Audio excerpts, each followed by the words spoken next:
Takumi Haruka trudges through the night, the weight of endless overtime pressing down on his shoulders.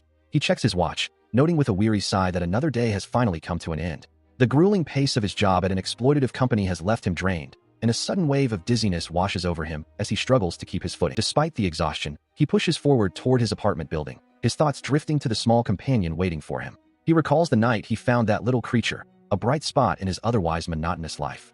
Reaching his door, he fumbles with his keys, eager to leave the cold night behind. As the door swings open, he announces his return, his voice lightened by the anticipation of a warm welcome. Inside, a small, fluffy white dog erupts with joy, her tail wagging furiously as she greets him. He smiles, asking if she has been a good girl, the stress of the day momentarily forgotten in her presence. He settles in, presenting a treat he bought for her, a favorite sausage. He reflects on how he named this little girl Leo before realizing her gender, a small, pleasant memory that brings a brief moment of peace to his cramped living space. While he tries to enjoy the quiet moment, the world begins to tilt once more. He remembers the bento he brought home, but the thought is interrupted by a sharp, disorienting sensation. His vision blurs, and he realizes with a start that something is terribly wrong. The floor seems to vanish beneath him as he loses his balance entirely. At first, he wonders if an earthquake is shaking the building, but the terrifying truth settles in. He is the one swaying. As he collapses, the frantic barking of his loyal companion is the last thing he hears. He lies motionless on the floor, the world fading into darkness. The small dog circles him, her barks turning into desperate whines as she tries to rouse her fallen master. Suddenly, the cramped apartment is gone, replaced by the sight of a bright, open sky framed by lush green leaves. The air feels different, and the distant, familiar sound of a bark echoes through the trees. He can only utter a confused sound as he stares up at a world he does not recognize. He lies flat on his back, staring blankly at the sky as consciousness slowly returns to his weary mind. Surveying the unfamiliar landscape, he sees a vast, lush forest stretching toward distant, snow-capped peaks and calls out for his companion, Leo. Suddenly, a massive, white-furred beast looms over him, its enormous face filling his vision and sending a jolt of pure terror through his heart as he mistakes it for a wild predator. Instead of a bite, the creature delivers a giant, wet lick across his face, leaving him stunned and questioning if this surreal encounter is merely a vivid dream. Wiping his face, he looks closer at the gentle eyes of the beast and tentatively asks if this giant creature could actually be his dog. The creature's soft, intelligent eyes and powerful paws seem to confirm his suspicion, radiating a familiar warmth despite its new, imposing size. She responds with a soft bark, prompting him to marvel at her incredible growth and how much more majestic she appears in this form. He reflects on her unusual behavior, remembering how she always seemed to understand his words and possessed a strangely human-like intelligence even before this transformation. As she tilts her head in a curious, familiar gesture, he continues to grapple with the impossibility of the situation, wondering if the sheer scale of her change is proof he is still asleep. Reaching out to sink his hands into her thick, silver fur, he realizes she is now large enough to carry him and suggests they explore their surroundings, though he remains unsure if she truly comprehends his plan. He walks cautiously through the dense, towering trees, his boots crunching against the forest floor as the massive silver wolf leads the way. Looking around at the thick canopy and ancient trunks, he realizes this forest is far from ordinary, feeling a sense of unease about their surroundings. He begins to worry that if they don't find a way out soon, they will be in serious trouble, but his thoughts are interrupted by a soft bark from his companion. He wonders aloud if there might be a river nearby to quench their growing thirst. As if in response, the beast leads him to the edge of a sparkling river, prompting him to wonder if the creature had guided him there intentionally. Kneeling by the bank, he cups the cool water in his hands and takes a long, refreshing drink. After satisfying his thirst, he decides they should rest for a while, and the great wolf immediately settles down, resting its massive head on his lap. He can't help but remark on how much the creature has grown, remembering when it used to fit entirely in his lap. While he ponders their next move, a sudden, loud bark from the wolf startles him, causing him to quickly apologize for complaining about the weight of its head. He sinks back into his thoughts, lamenting his lack of survival knowledge and reflecting on the strange turn of events that brought him to this mysterious forest. Despite the uncertainty, he finds a moment of peace sitting by the water, noting that the air in this place is remarkably refreshing. He looks down at his loyal friend and offers a quiet apology for the long hours he spent working instead of being together, realizing it has been far too long since he truly allowed himself to relax. He hears a low growl and turns to see a massive, bipedal pig-like creature emerging from the brush. It is a jarring sight, a beast walking on two legs that leaves him questioning if it is just a common animal or something far more dangerous. Before he can process the threat, Leo leaps into action, striking the creature down with a single, powerful blow. As the beast falls, a realization hits him. This is an orc, a monster he only knows from the fantasy games of his old world. With the threat neutralized, the great wolf proudly presents the carcass, nudging it toward him with a series of playful barks. It becomes clear that Leo expects this to be their next meal, looking up with an expectant, almost cheerful expression. He stares at the bizarre scene, the weight of his surreal circumstances finally settling in. Rather than fighting the absurdity of waking up in a forest filled with monsters and mythical wolves, he decides to simply accept this new reality for what it is. They set up a small camp, and soon the smell of roasting meat fills the air. To his surprise, the orc meat is quite delicious, tasting remarkably like the pork he remembers, and they both eat their fill under the canopy of the trees. High above, a thin trail of smoke drifts into the clear sky, marking their temporary resting place amidst the vast, unending greenery of the wilderness. After finishing their meal, he turns to his companion, wondering aloud if there is any way out of this dense forest. Leo merely tilts his head and offers a soft whimper, clearly having no more knowledge of the world's geography than he does. Realizing they cannot stay stationary forever, he suggests they follow the flow of the river, hoping the water will eventually lead them towards civilization or at least out of the deep woods. As they begin their trek along the riverbank, a faint, desperate cry for help echoes through the trees, catching him off guard. He freezes, his heart racing as he realizes they are not as alone in this forest as he had thought. They rush toward the source of the sound, only to find a group of orcs cornering a terrified person. Without a second thought, he calls out to Leo, and the wolf prepares to charge into the fray once more. He watches as the massive wolf lets out a triumphant howl, the threat of the orcs finally extinguished. Turning his attention to the young woman they just rescued, he offers a word of praise to his companion before asking if she is unharmed.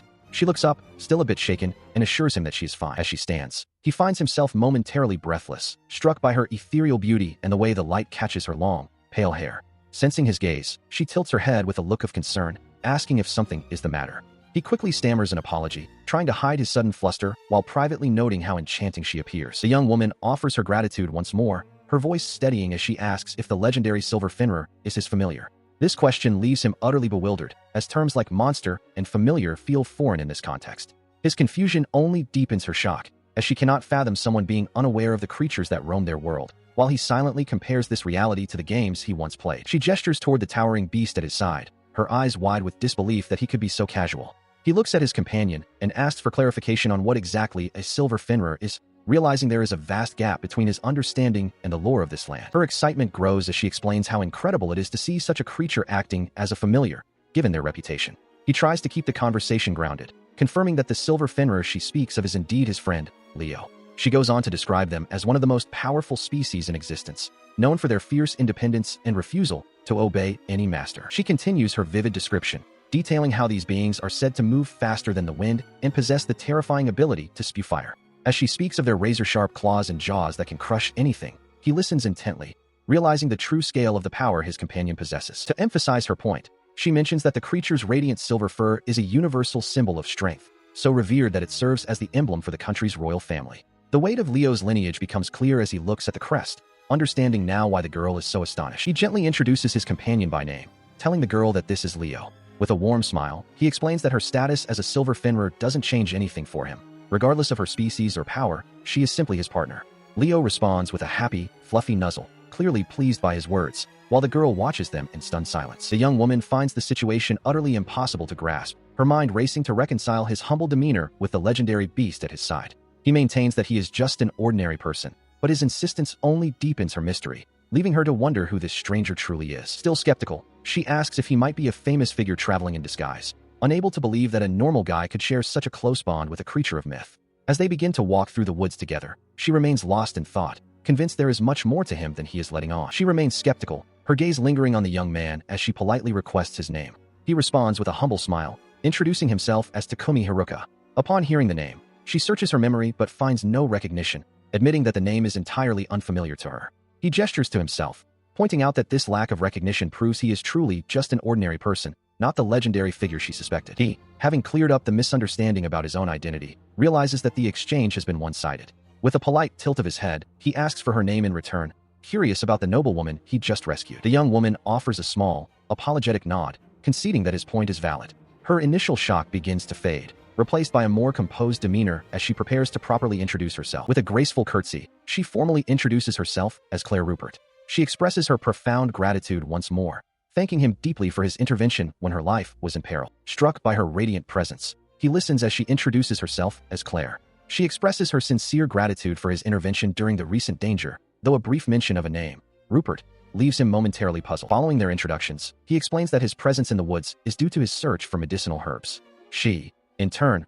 reveals that she ended up lost in the forest after her horse bolted, a situation that even the massive silver wolf, Leo, seems to observe with quiet interest. As they converse, he briefly reflects on his own mysterious circumstances, recalling the moment he first awoke within the depths of this very forest. She continues her explanation, admitting that she had been wandering for some time without a clear destination. When he asks why she was out in the woods alone, She confesses that she doesn't quite know the reason herself, her expression clouding with uncertainty. Sensing his kind nature, she tentatively asks if she might make a request of him. He responds without hesitation, offering his full support for whatever she might need. This willingness brings a look of pure joy to her face as she thanks him with heartfelt enthusiasm. High above, the dense leaves of the forest canopy sway gently in the breeze, marking the passage of time as their conversation deepens. He turns his focus back to the earth, identifying a patch of ramogi herbs. Seeing his knowledge of the local flora, she asks if he would be willing to help her find the specific medicine she is looking for. He recalls the specific details of the ramogi herb, a plant known for its antipyretic properties that typically thrives in clusters along the damp riverbanks. As they continue their search near the water's edge, the massive silver wolf trots ahead,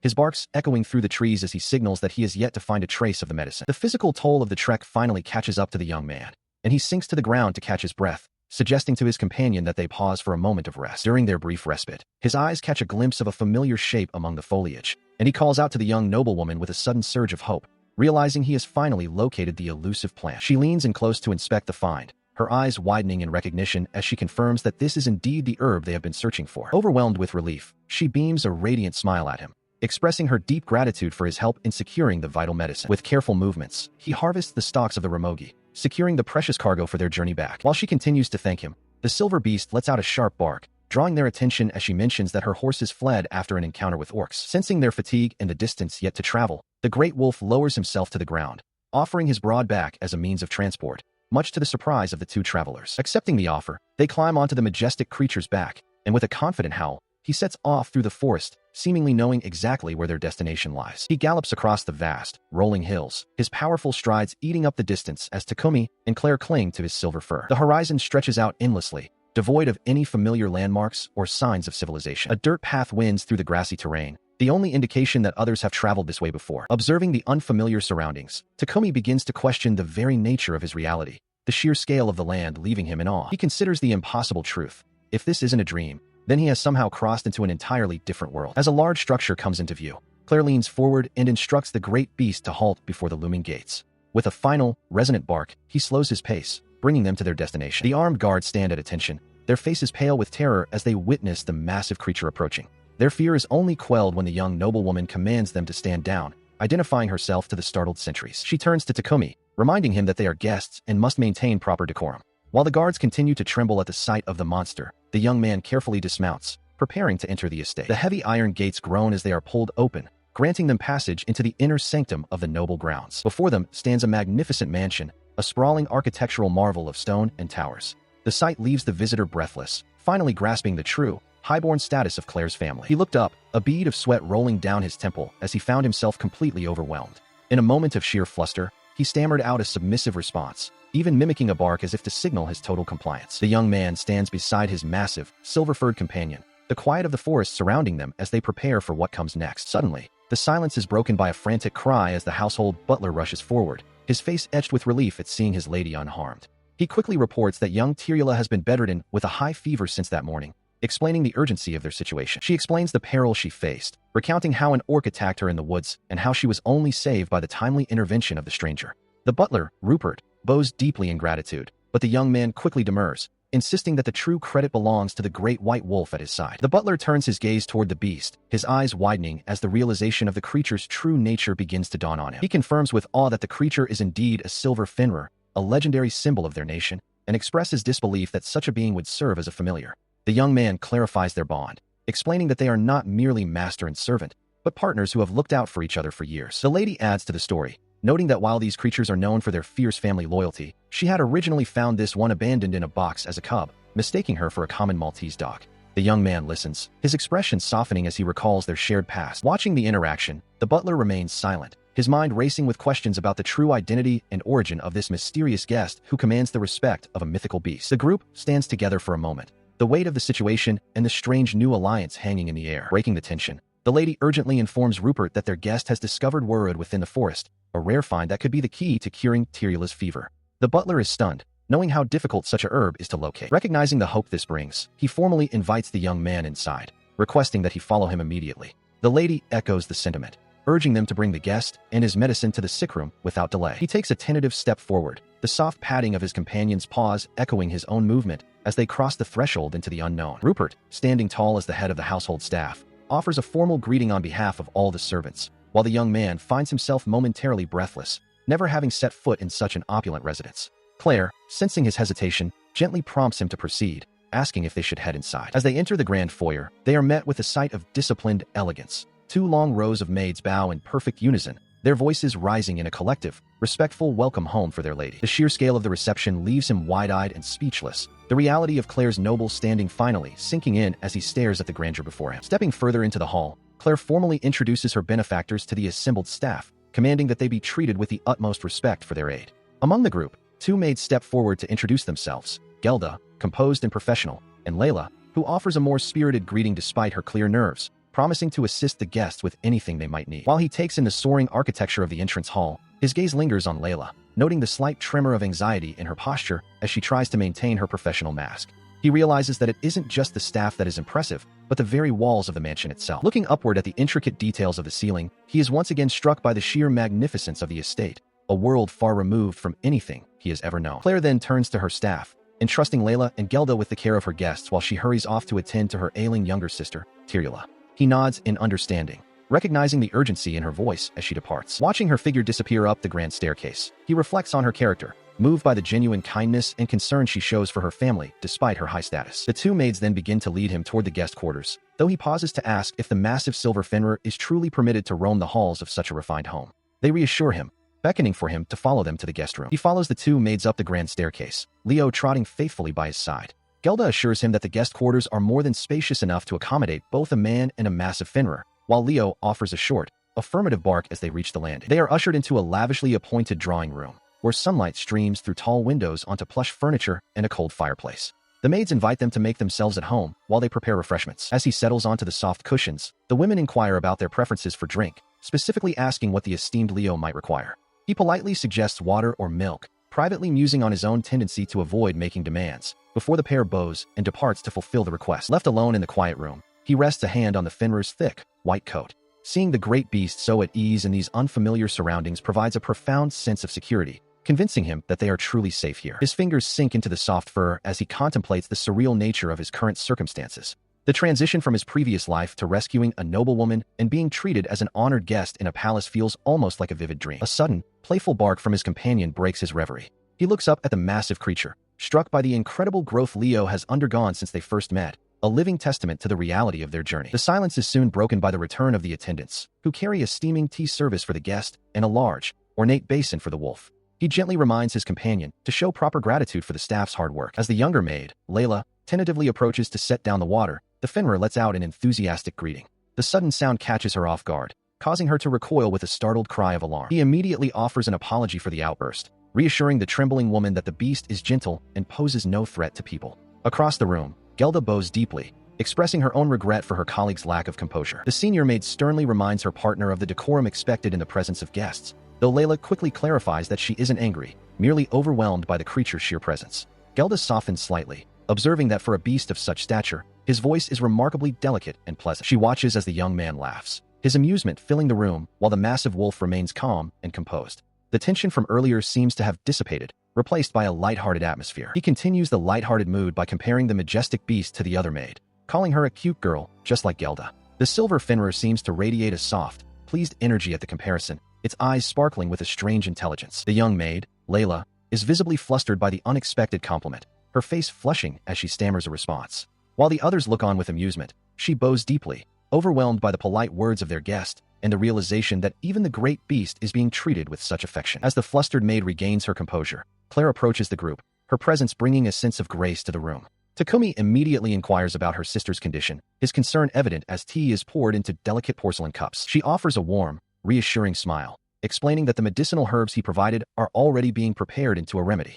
Her gratitude is profound, and she makes it clear how much his help has meant to her family, emphasizing that they cannot thank him enough. Having expressed her thanks, she shifts the conversation to a more personal note, gently asking about his origins. The question catches him off guard, leaving him to ponder how much of his strange history he should reveal to these people who have treated him with such kindness. He realizes that despite her kindness, she is observant. She notes his apparent lack of knowledge regarding the world's monsters and familiars. While she views him as a benefactor, he senses the underlying suspicion that naturally arises from his mysterious arrival and his lack of basic local knowledge. Sensing his hesitation, she quickly offers an apology, clarifying that her questions were merely born of curiosity and not a desire to interrogate him. She assures him that he is under no obligation to share anything he wishes to keep private, respecting his boundaries. She stands and gestures toward his unusual attire, noting that his clothing is unlike anything seen in this land. To her, the combination of his strange dress and his companionship with a legendary silver Fenrir makes him an enigma she cannot help but wonder about, even as she maintains her polite demeanor. Despite the many mysteries surrounding him,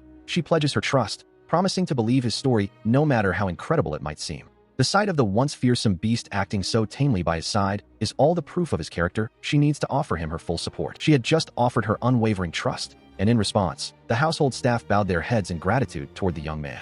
Takumi, moved by their sincerity, decided it was time to reveal the truth. He warned them that his tale might sound unbelievable, but he began nonetheless, recounting the moment he first opened his eyes within the depths of the forest. Takumi stands proudly beside the massive, majestic silver Fenrir, Leo. Having started a new life in this strange land, the bond between the young man and the legendary beast is already evident. Inside the quiet drawing room, he sits across from Clare, recounting the events that led him here. She listens with wide-eyed astonishment as he admits that upon waking in this world, one particular discovery caught him completely off guard. He looks toward the massive wolf resting beside him, confessing his ignorance regarding the nature of a Fenrir. To him, the creature's sheer size is the only obvious thing, as the very concept of such a being is entirely foreign to his understanding. Because of this confusion, he clarifies the timeline, explaining that he found Leo abandoned and raised him from a pup only a year ago. He notes that the wolf's current form is unrecognizable compared to the small creature he first rescued. Clare is visibly shaken by this revelation, stating that she has never heard of any beast undergoing such a radical transformation into a silver Fenrir. He can only offer a sheepish smile, acknowledging how difficult his story must be to process. Her voice hushes as she repeats his words, trying to grasp the impossible concept of a world beyond her own. In response to her skepticism, he explains that in his original home, creatures like orcs are nothing more than myths and legends found in storybooks. He admits that it is perfectly reasonable for her to doubt him, given how fundamentally different their two worlds truly are. He continues his explanation, drawing parallels to the legends of his own world where travelers are often bestowed with extraordinary gifts. This, he reasons, must be the catalyst for his companion's sudden and magnificent transformation into a silver Fenrir. Turning his gaze toward the young noblewoman and her composed butler, he seeks their reaction to his incredible tale. The room falls into a heavy silence as they process the weight of his words. After a moment of quiet contemplation, the butler offers a subtle nod of acceptance, and the young lady speaks, her voice steady as she declares her belief in his story. A wave of relief washes over him, and he offers his sincere gratitude for her trust. The surrounding staff chime in with their support, affirming their mistress's keen intuition regarding the character of others. Recognizing his precarious situation in an unfamiliar land, she extends a generous invitation for him to remain at the estate as their guest. She adds that her younger sister would surely wish to express her own thanks once she is well. With the matter settled, she directs her head butler to arrange suitable accommodations immediately. He bows deeply, humbled by the unexpected hospitality and the kindness shown to a stranger. The conversation shifts to the health of the young sister, with the lady inquiring about the progress of a specific medicinal herb. Her butler assures her that the preparation will be completed by the following afternoon. Nearby, the great white wolf begins to investigate the bundles of dried herbs with a curious snout. He quickly intervenes, gently reminding his companion that the medicine is not meant for consumption, while the lady watches with an amused smile. Eager to celebrate their new guest, she calls for a feast to be prepared in his honor. His eyes light up at the mention of food, and he is particularly delighted to learn that a familiar delicacy like sausages exists in this realm, much to the excitement of his lupin friend. Later, he takes a moment to inspect the medicinal plants closely. As he handles the dried leaves, he marvels at the simple, yet vital role they play in the recovery of the young girl he helped rescue. He stares at the herb on the table, realizing it has become brittle and dry to the touch. Clare gasps in surprise, her eyes wide as she questions how such a transformation could happen so suddenly. Seizing the opportunity, she declares that the dried ramogi is now perfect for immediate medicinal use. She dashes out of the room to find Rupert, her footsteps echoing as she hurries to prepare the cure. Now alone, he remains in the silence of the room, still confused by the strange occurrence. Beside him, the great silver wolf lets out a low whine, its thoughts clearly focused on the sausages promised for dinner. Darkness falls outside the mansion windows by the time she returns, her expression filled with relief and gratitude. She thanks him profusely, explaining that the medicine he inadvertently prepared has already been given to the sick girl, who is expected to recover soon. Rupert enters the room and offers a possible explanation, suggesting that the young man may be a gifted individual. He describes these gifts as rare blessings from God, granting extraordinary skills in magic or craftsmanship that far exceed normal human limits. The conversation turns to the nature of this power, as they note that while magic typically fosters growth, an ability that instantly dries organic matter is quite unique. He listens to their theories, wondering if this gift is the reason he was brought to this world. To settle the matter, she proposes using specialized magic tools at a later time to measure his potential. He feels a surge of quiet joy, glad that he has finally found a way to contribute to the household that took him in. A loud stomach growl from the silver Fenrir breaks the tension, causing everyone to realize how late it has become. Rupert chuckles and announces that a feast has been prepared, inviting them all to the dining room. They gather for a peaceful dinner, the atmosphere light and welcoming. She watches him eat with a gentle smile, clearly pleased that he finds the mansion's cuisine to his liking. As the meal winds down, she leans forward with an inquisitive look, asking him to explain his understanding of magic. He flushes slightly, caught off guard by her sudden and intense curiosity. He shakes his head, clarifying that in his original world, magic is nothing more than a fantasy. This revelation leaves Clare and Rupert wide-eyed with disbelief, as the concept of a world devoid of such a fundamental force is entirely alien to them. She leans in, her expression a mix of curiosity and skepticism, asking if his world truly lacks any magical essence. He confirms that while magic exists within the pages of fiction, it has no presence in reality, a fact that seems to fascinate her as she looks back at it. Recognizing his lack of fundamental knowledge, she turns to her butler and requests that he provide a proper explanation. The refined man steps forward, explaining that magic is the manifestation of internal energy present in every living being. Though simply possessing this power is not enough to actually cast spells. He continues his lecture, detailing how spells are often invoked through chanting and are categorized into elemental attributes like fire, water, wind, and earth. When asked about the simplest form of magic, the butler identifies a basic utility spell known as the fire elemental candle. With a subtle gesture, he demonstrates the spell, conjuring a small, steady flame at the tip of his finger that is commonly used in households, much to the young man's fascination. He warns that more powerful magic requires significantly longer incantations, sometimes doubling or tripling in length. This prompts a practical question about the efficiency of such spells, especially when time and resources are of the essence. Suddenly, the door swings open with a loud bang as a small, energetic figure bursts into the room, shouting for her sister. The sudden intrusion startles everyone, including the massive wolf resting nearby, as the young girl, Tirula, rushes toward the group. She beams with a bright, innocent smile, presenting herself to the gathered company. Clare introduces the child as her younger sister, Tirula, bringing a warm and lively energy to the end of their serious discussion. He looked up, his gaze caught by the massive, snowy presence looming just above him. Suddenly, the quiet was shattered as Tirula burst into the room, her face beaming with a vibrant energy that caught Clare completely off guard. The young girl declared with a triumphant shout that she had recovered entirely, her strength returning in a sudden, joyous surge. After her grand entrance, she turned her curious gaze toward the unfamiliar man standing nearby, prompting her to ask Clare about his identity. She listened intently as Clare introduced him as their guest, explaining how he had bravely come to her aid during an orc attack and had found the medicine that saved her life. In turn, the young girl introduced herself as Tirula,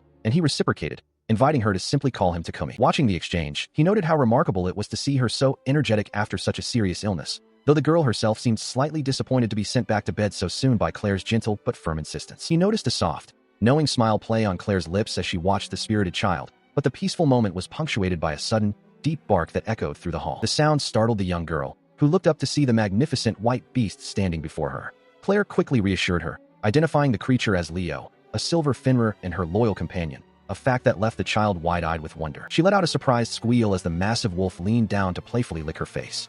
He observed the scene with a quiet chuckle, realizing that the legendary beast had a particular fondness for children. He watched as she eagerly looked to Clare for permission to pet the creature, and upon receiving approval, she reached out to the esteemed Leo, as he barked happily in return. She beams with pure joy, her small arms wrapped tightly around the massive, soft neck of the silver Fenrir. Her laughter fills the room, a sound that brings a visible sense of relief to those watching. She turns her bright eyes toward the young man who saved her, offering a heartfelt thanks that seems to wash away the tension of the day. Even the noble lady beside them can't help but smile, noting the girl's infectious high spirits and offering her own gratitude to the majestic beast for its gentle patience. As the evening draws to a close, the warmth of the encounter lingers even as the household begins to settle. A polite voice echoes through the hallway, wishing for a restful night and encouraging a well-deserved period of ease after the day's extraordinary events. The young man finds himself back in the quiet comfort of his assigned quarters, the heavy wooden door being pulled shut by the attentive maids.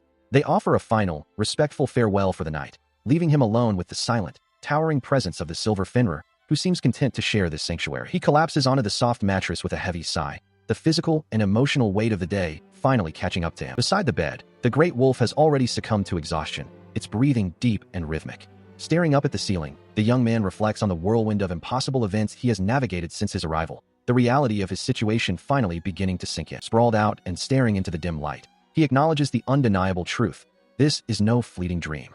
No matter how much time passes, the familiar world he once knew remains out of reach, replaced by this vibrant, dangerous, and wondrous new reality that he must now call home. The peaceful silence is shattered by a series of sharp, insistent barks that pull him from the depths of sleep. He groans, burying his face in the pillow and pleading for just a few more moments of rest. But the silver Fenrir is relentless, its voice a clear signal that the new day has begun. A familiar, playful voice cuts through his morning haze, teasing him for his obvious struggle to wake. He blinks, his vision clearing to find the noble lady standing over him, a mischievous glint in her eyes as she observes his less than graceful start to the morning. Startled by her sudden presence in his room, he sits up quickly, his face flushing with a mix of surprise and embarrassment. She greets him warmly, accompanied by her ever-present attendants, and informs him that breakfast is already being prepared in the dining hall. He quickly agrees to join them, feeling a bit sheepish for oversleeping while the rest of the household was already active, though she assures him with a kind smile that his rest was well-earned. As they prepare to head down, the conversation turns toward the young girl they rescued, with the lady suggesting they adopt a more familiar name,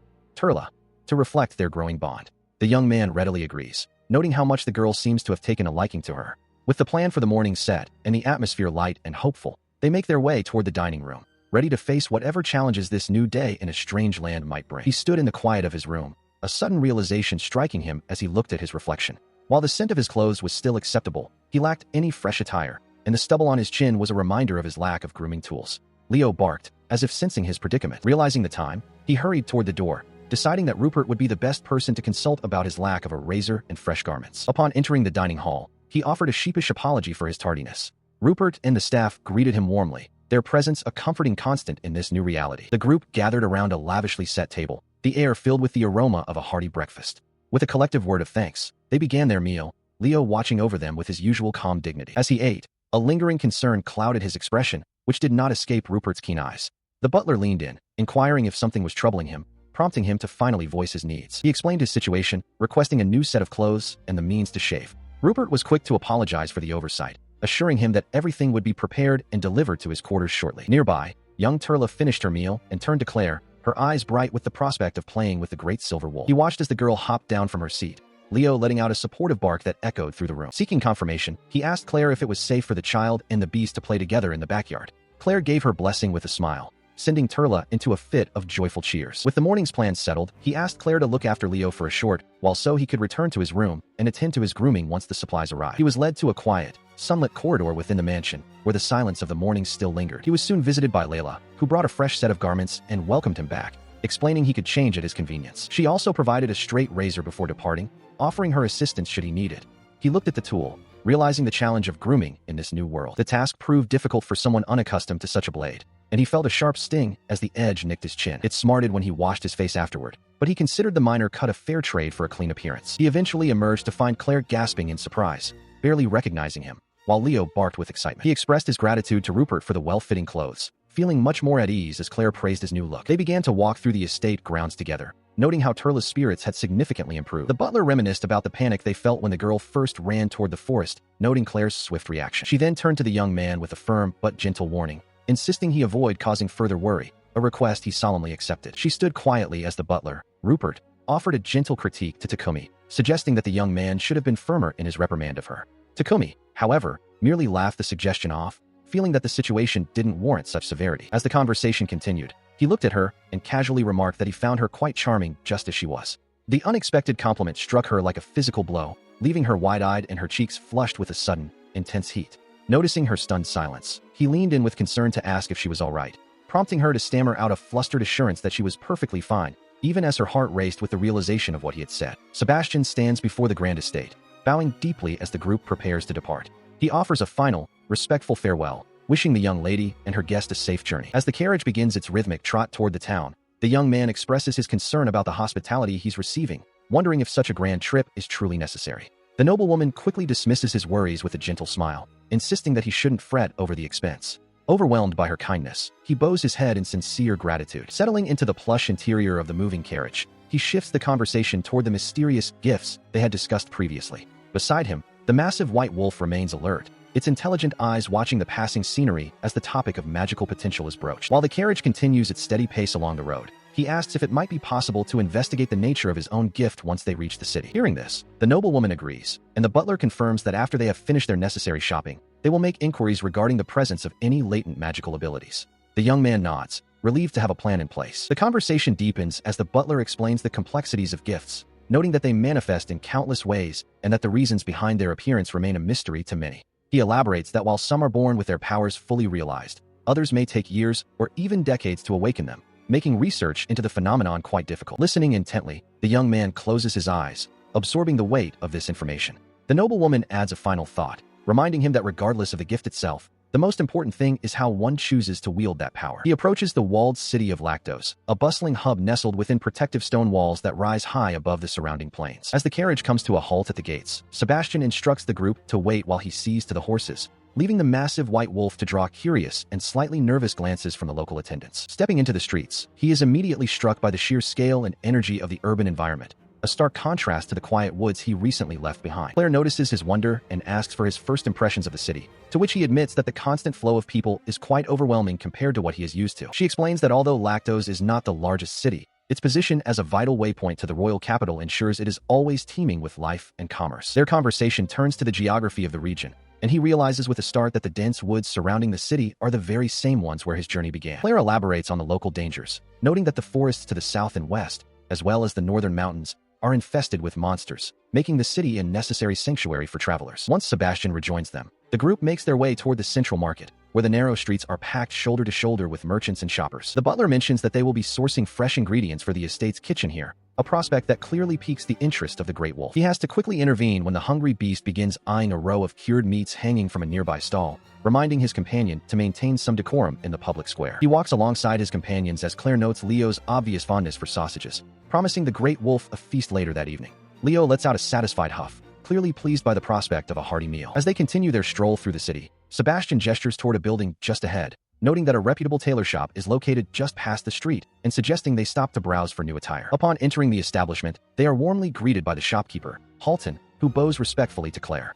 She introduces her companion, explaining that they have come to have some new clothes made for him to replace his travel-worn garments. The young man is taken aback by the suggestion, questioning if she truly means custom-tailored garments when simple, mass-produced clothing would surely suffice for his needs. His suggestion clearly puzzles Clare, who tilts her head in genuine confusion, asking if clothes that aren't specifically made for a person even exist in this world. Seeing the misunderstanding, Sebastian steps in to explain that while commoners often purchase pre-made items and adjust them to fit, Clare has only ever known the luxury of bespoke tailoring.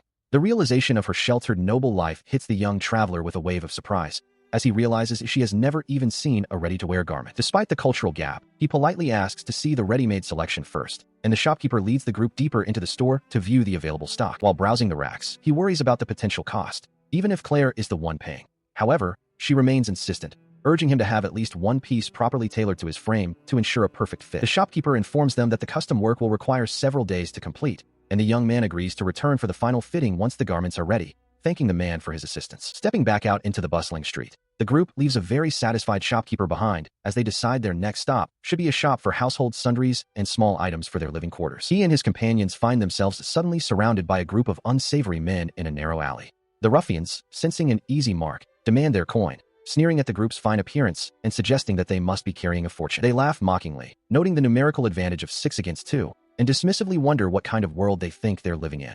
While they boast of their easy work, a sense of impending doom begins to settle over the alley, unnoticed by the arrogant criminals. This arrogance vanishes instantly as the massive, white-furred wolf steps forward, casting a long shadow over the group. Panic erupts among the men as they realize the creature before them is no ordinary beast, their bravado crumbling into desperate cries for mercy. With a thunderous growl that vibrates through the very stones of the street, the great wolf asserts his dominance, sending the thugs tumbling to the ground. The once threatening men now lie pathetic and broken on the pavement. Turning to the young noblewoman, the traveler asks for her guidance on how to handle the defeated criminals, while also warning his companion not to eat anything strange. She calmly suggests that the city guards should be summoned to take custody of the men, a request met with a swift, respectful acknowledgement. Shortly after, the ruffians are bound tightly with rope. The noblewoman observes that while the city is bustling, the lack of public order is a concern, leading her companion to wonder if such encounters are common. The captured men huddle together, still trembling under the wolf's intense, unblinking gaze. Despite their predicament, one of them manages a weak, desperate threat that rings hollow. Their presence is soon addressed by the arrival of the city guards, who bow deeply and offer their sincere apologies to the lady for the disturbance before leading the bound criminals away. Clare lets out a soft sigh of relief as the tension from the confrontation finally dissipates. She turns to Takumi with a look of sincere apology, expressing her regret that he and Leo had to deal with such unpleasant individuals. Takumi, however, offers a reassuring smile and a wave of his hand, insisting that there is no need for apologies. He explains that Leo acted entirely on his own initiative to protect them, and the massive wolf seems to agree, panting happily amidst a flurry of playful sparkles. They prepare to move on as the butler watches the exchange with a dignified, paternal smile, pleased to see the group's spirits lifting. With the immediate threat resolved and the guards handling the ruffians, he suggests that they should resume their original task. He encourages them to return to their shopping, guiding the group back toward the bustling market streets of the city. As they begin to move, their progress is halted by a soft, hesitant voice calling out to them. A young woman with wavy hair and a simple, modest dress approaches the group, her hands clasped nervously in front of her. Takumi and Leo pause, turning back to face her with curious expressions. She looks up at them, her eyes filled with a mix of apprehension and hope, as she politely asks if she might have a moment of their time for a brief conversation. Takumi shares a quiet moment of affection with Leo, scratching the massive wolf behind the ears as the beast leans into his touch with a contented expression. A young woman approaches them, her hands clasped nervously as she calls out to get their attention, her face etched with a mix of hesitation and urgency. Because of her sudden appearance, the group halts their progress. She tentatively asks if the magnificent white wolf is their familiar and if the elegant lady standing with them is indeed Lady Clare. They stand together in the middle of the thoroughfare, the commoner girl appearing small and fragile against the backdrop of the noble party and their formidable companion. In response to the girl's inquiry, Clare confirms her identity with a gentle nod, while Takumi steps forward to clarify that Leo is far more than a familiar. He is a trusted partner. She immediately drops into a deep, respectful bow, her voice trembling slightly as she offers her heartfelt thanks. Clare, maintaining her poised demeanor, kindly explains that since she is not on official business today, such formal gratitude is unnecessary. As the conversation continues, a crowd of townspeople begins to gather, whispering amongst themselves as they recognize the noble lady and marvel at the sight of the legendary Fenrir. The girl, still humbled by the encounter, asks for the names of those who helped her. The young woman introduces herself as Esmeralda, her eyes wide with a mix of awe and relief as she looks up at Clare and the silent, watchful wolf. She listens as the crowd's whispers grow louder, their eyes fixed on the massive white beast. They speak of its incredible size and the terrifying power it displayed by shattering a blade with its fangs, wondering if it truly is the legendary silver Fenrir. Hearing the murmurs, Clare steps forward to confirm their suspicions, identifying the creature as a silver Fenrir named Leo while assuring the onlookers of his gentle nature.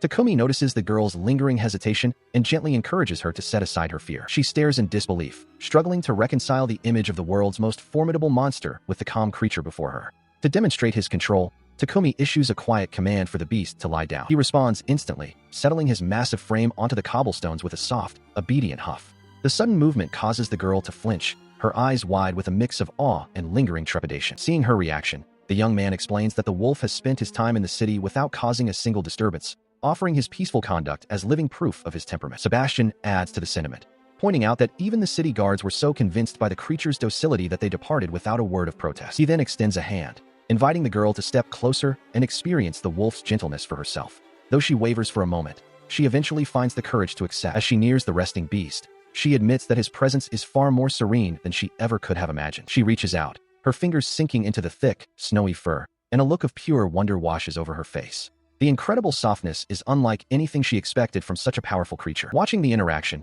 Clare remarks that the public endorsement of the beast by her noble house serves as the ultimate assurance of safety for the townspeople. Takumi nods in agreement, satisfied that the tension has finally begun to dissipate. She offers a sincere apology for the fear and commotion they caused, but the young man quickly dismisses her concerns with a warm smile, telling her not to worry about it. Seeing the gentle interaction, the surrounding townspeople lose their hesitation and eagerly crowd forward, asking if they too might be allowed to pet the magnificent creature. The massive wolf's eyes widen in genuine surprise as he finds himself the center of such unexpected and enthusiastic attention. What began as a few curious onlookers soon swells into a long, orderly queue that stretches down the street, and it is quite some time before everyone has had their turn to greet the patient beast. 2 hours pass before the group is finally able to move on, arriving at a large, well-maintained two-story building that serves as their next destination. They stop before the sturdy iron gates of the establishment, which is known as the premier general store in the town of Lactose. Looking up at the impressive structure, the young man marvels at its scale, realizing it is far larger than any shop he expected to find in a town of this size. A cheerful man with a well-groomed mustache greets them at the entrance,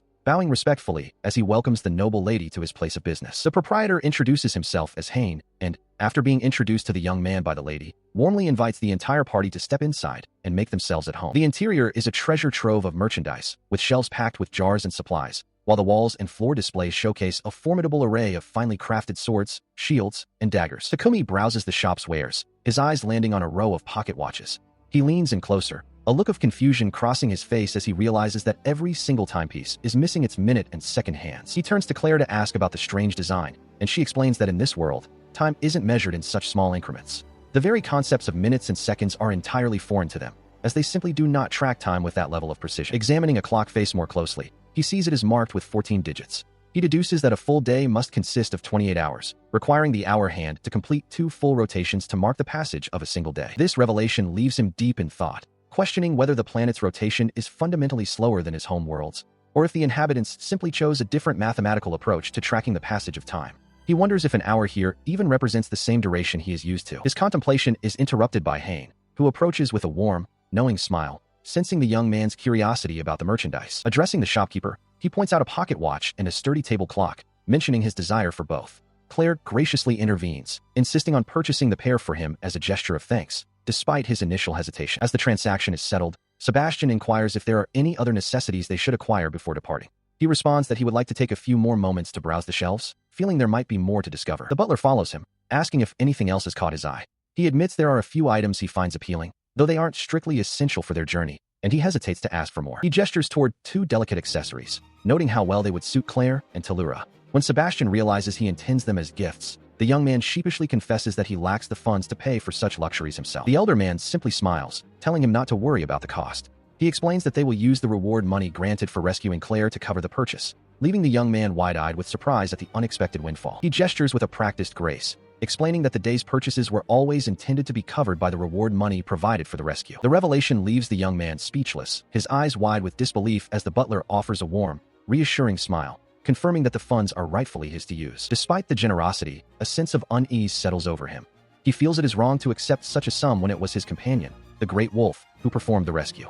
He quietly resolves to find a way to repay the debt in the future, even as he accepts the current situation. As they step out of the shop, the chime of the doorbell follows them into the street, accompanied by the shopkeeper's cheerful parting thanks. Rejoining the others, the group notes how the earlier disturbance has delayed their schedule, with the sky already beginning to deepen as evening approaches. The butler observes that it will be quite dark by the time they return home. Suddenly, a forgotten objective comes to mind, halting their progress as they remember the plan to investigate the nature of their magical gifts. He admits the oversight with a sheepish look, but the noblewoman insists that they proceed immediately, despite the late hour, to finally uncover the truth of his abilities. With a determined nod, he agrees to follow her lead. The journey to uncover the truth of his abilities led the group away from the main thoroughfare, down a narrow side street. There, tucked away, stood a building of gray stone with a black door, marked by a sign bearing a five-pointed star, a place that felt more like a hidden sanctuary than a common shop. As they stepped inside, the chime of a bell announced their arrival. Behind a cluttered counter, an elderly woman looked up from her work, noting that they were late and she had grown tired of waiting. She was Isabel, the appraiser,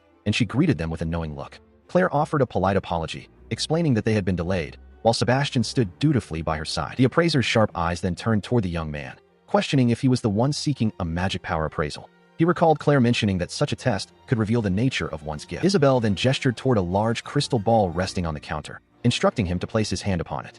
He introduced himself as Takumi, ready to comply with her request. He reached out, his fingers hovering just above the smooth, cold surface of the orb. The room was silent, filled only with the anticipation of what the artifact might reveal. With a steady breath, he made contact. The moment his palm touched the glass, a faint hum seemed to resonate through the air. Suddenly, the crystal erupted in a brilliant, blinding light that filled the entire room. While Clare and Sebastian watched in awe, Isabel leaned in, her expression shifting to one of intense curiosity as she murmured about the unexpected result. She confirms that his magical power is substantial, noting that with proper training, he could become a formidable mage. She leans in closer, her gaze sharpening as she asks him directly if he possesses a gift. The appraiser reveals the name of his unique ability, weed cultivation, a power that allows him to grow wild plants at will, much to his surprise. Clare inquires about the practical applications of such a gift, and Isabel clarifies that it applies to any plant not typically used in large-scale farming. When she asks if this includes medicinal herbs, Isabel confirms it, prompting Clare to recall how they found rare Ramogi herbs exactly where he had been resting earlier. He remained silent for a moment, realizing he had never actually mentioned a strange occurrence to her. He then explains the phenomenon, describing how he had simply been curious about the Ramogi plant when it suddenly sprouted from the earth between his hands. The elder woman smiles warmly, noting that his account perfectly matches her appraisal and that such a skill is remarkably convenient. Clare adds another detail, remembering how he had also dried the herbs instantly, which he confirms happened the moment he touched them. She explains that this, too, is a facet of his gift, the power to bring weeds to their most useful state, leaving him to marvel at the potential of his new ability. He expresses his gratitude to Isabel for her guidance. She modestly insists that she only performed a simple check of his magical essence, but her tone shifts as she prepares to impart a final, crucial lesson. He listens intently, acknowledging her words with a solemn nod. She explains that a gift is a unique power, but its ultimate utility depends entirely on the individual who possesses it. She emphasizes that only he can find the way to truly make weed cultivation flourish. Inspired by her wisdom, he begins to ponder the possibilities, determined to define the value of his ability through his own actions. Following the insightful meeting, the group arrives back at the estate under the darkening sky. They are met at the entrance by the diligent staff, who announce that the evening meal is ready to be served. Clare graciously accepts the news, inviting him and the massive wolf to refresh themselves before gathering in the dining hall. Takumi stands alone for a moment, the weight of his new life pressing down on him. He lets out a long, weary sigh, admitting to himself that navigating this unfamiliar world has been more exhausting than he anticipated. Turning his gaze toward his loyal companion, he softly calls out, beckoning the massive wolf to his side. The great beast responds instantly, moving closer as a warm, appreciative smile spreads across the young man's face. He reaches out to gently stroke the wolf's thick fur, praising his friend for his calm demeanor. By allowing the townspeople to pet him so freely, the creature has successfully dispelled their fears, proving to everyone that he is far from a threat. As the wolf nuzzles back affectionately, the young man expresses his deep gratitude, recalling how the beast's presence was his greatest shield when those ruffians had tried to cause trouble earlier. He pulls the massive creature into a tight, grateful embrace, confessing that having such a steadfast partner by his side is the only thing that gives him courage in this strange, unknown land. Their quiet moment of bonding is interrupted when a maid appears at the doorway, politely informing them that it is time to head to the dining hall for the evening meal. The two of them follow her through the quiet, well-appointed corridors of the estate, the silence of the hallway reflecting the transition from their private reflection to the social expectations of the household. Inside, the steam rises gently from a freshly poured cup of tea, the delicate porcelain waiting as the evening's formal proceedings begin. Takumi claps his hands together in a gesture of deep gratitude, praising the chef for the exceptional meal. Beside him, Leo sits contentedly, the massive wolf's presence a calm contrast to the bustling energy of the dining room as the staff begins to clear the table. The chef, Helena, beams with professional pride, expressing that hearing such sincere praise is the greatest reward for her work. Clare watches the interaction with a soft, appreciative smile, clearly pleased that her guest is enjoying the hospitality of the villa. Once the staff departs, a comfortable silence settles between the two of them, the grand dining room feeling more intimate in the absence of the servants. He turns his attention fully toward her, his gaze steady and curious as he prepares to shift the conversation toward a more personal topic. Recalling their exchange from the previous day, he points out that since he shared so much about himself, it only seems fair that he learns more about her life and background. The request catches her completely off guard, her eyes widening as she processes the sudden shift in focus toward her own circumstances. She quickly becomes flustered, a deep blush creeping across her cheeks as she hides her face behind her hands, overwhelmed by the directness of his inquiry. Seeing her reaction, he gently continues, admitting his curiosity about why she lives in this secluded villa and the reasons behind the profound respect the townspeople clearly have for her. Her expression softens into a more somber look as she gazes downward, finally admitting that her stay at the Liebert family villa is primarily a means to distance herself from her father. She reveals the exhausting truth. Her father relentlessly arranges marriage proposals for her, sometimes as many as 5 in a single day, leaving her with no choice but to seek refuge in this quiet estate to escape the constant pressure. She continues her lament, her voice rising with frustration as she explains that even her younger sister, Talura, who has only just turned 10, is already being targeted by these relentless suitors. The sheer absurdity of the situation leaves the young man wide-eyed and speechless. Because of her pent-up stress, the venting continues for nearly half an hour, with her leaning forward and pleading for him to understand the ordeal her father puts them through. Behind them, the butler and the maid stand in silent, practiced patience, while he can only offer a sympathetic, if slightly overwhelmed, nod. In response to the lengthy tirade, the butler clears his throat with a polite cough to gently steer the conversation back to more pressing matters, inquiring about how the people in town have been reacting to their presence. He goes on to explain the family's standing, noting that the townspeople likely recognized her name because her father is the current head of the Liebert family, holding the prestigious title of Duke and governing the entire Lactose region. Upon hearing this, the weight of her social standing finally sinks in for him, as he realizes that a duke is the highest-ranking noble, second only to royalty itself.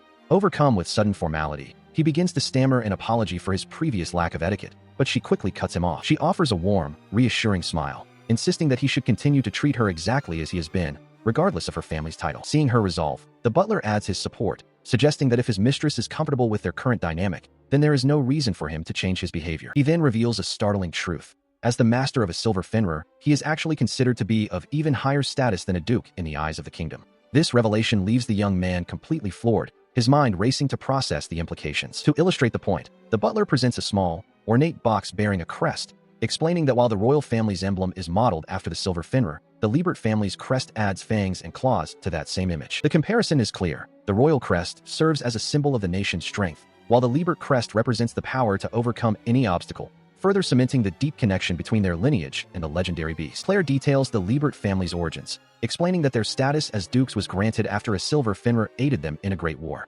Takumi listens intently, realizing the profound historical weight behind the creature at his side. Because of this ancient debt, she continues, the family has considered it a sacred duty for generations to honor and respect the silver Fenrir, a commitment etched into their very identity. As she speaks, he looks over at the peacefully slumbering wolf, finding it difficult to reconcile the image of a legendary war hero with the soft, fluffy companion currently dreaming beside them. Later, as they move through the manor's corridors, Sebastian approaches him with a polite request for a moment of his time, catching him slightly off guard. When the butler inquires about the status of a certain item, his eyes suddenly widen in a flash of realization as he remembers a task he had nearly overlooked. Acting on this sudden memory, he produces two small, elegantly wrapped gift boxes and places them on the table before Clare and young Tilly. With a nervous flush creeping onto his cheeks, he explains that these are small tokens of his sincere gratitude for the immense kindness they have shown him since his arrival. Eagerly opening her package, the young girl lets out a cry of delight as she discovers a delicate necklace featuring a charm shaped exactly like Leo. Meanwhile, Clare gazes down at her own gift in stunned silence, her breath catching as she reveals a breathtakingly intricate floral hair ornament. Adorning herself with the exquisite piece, she radiates a new level of grace that leaves everyone present,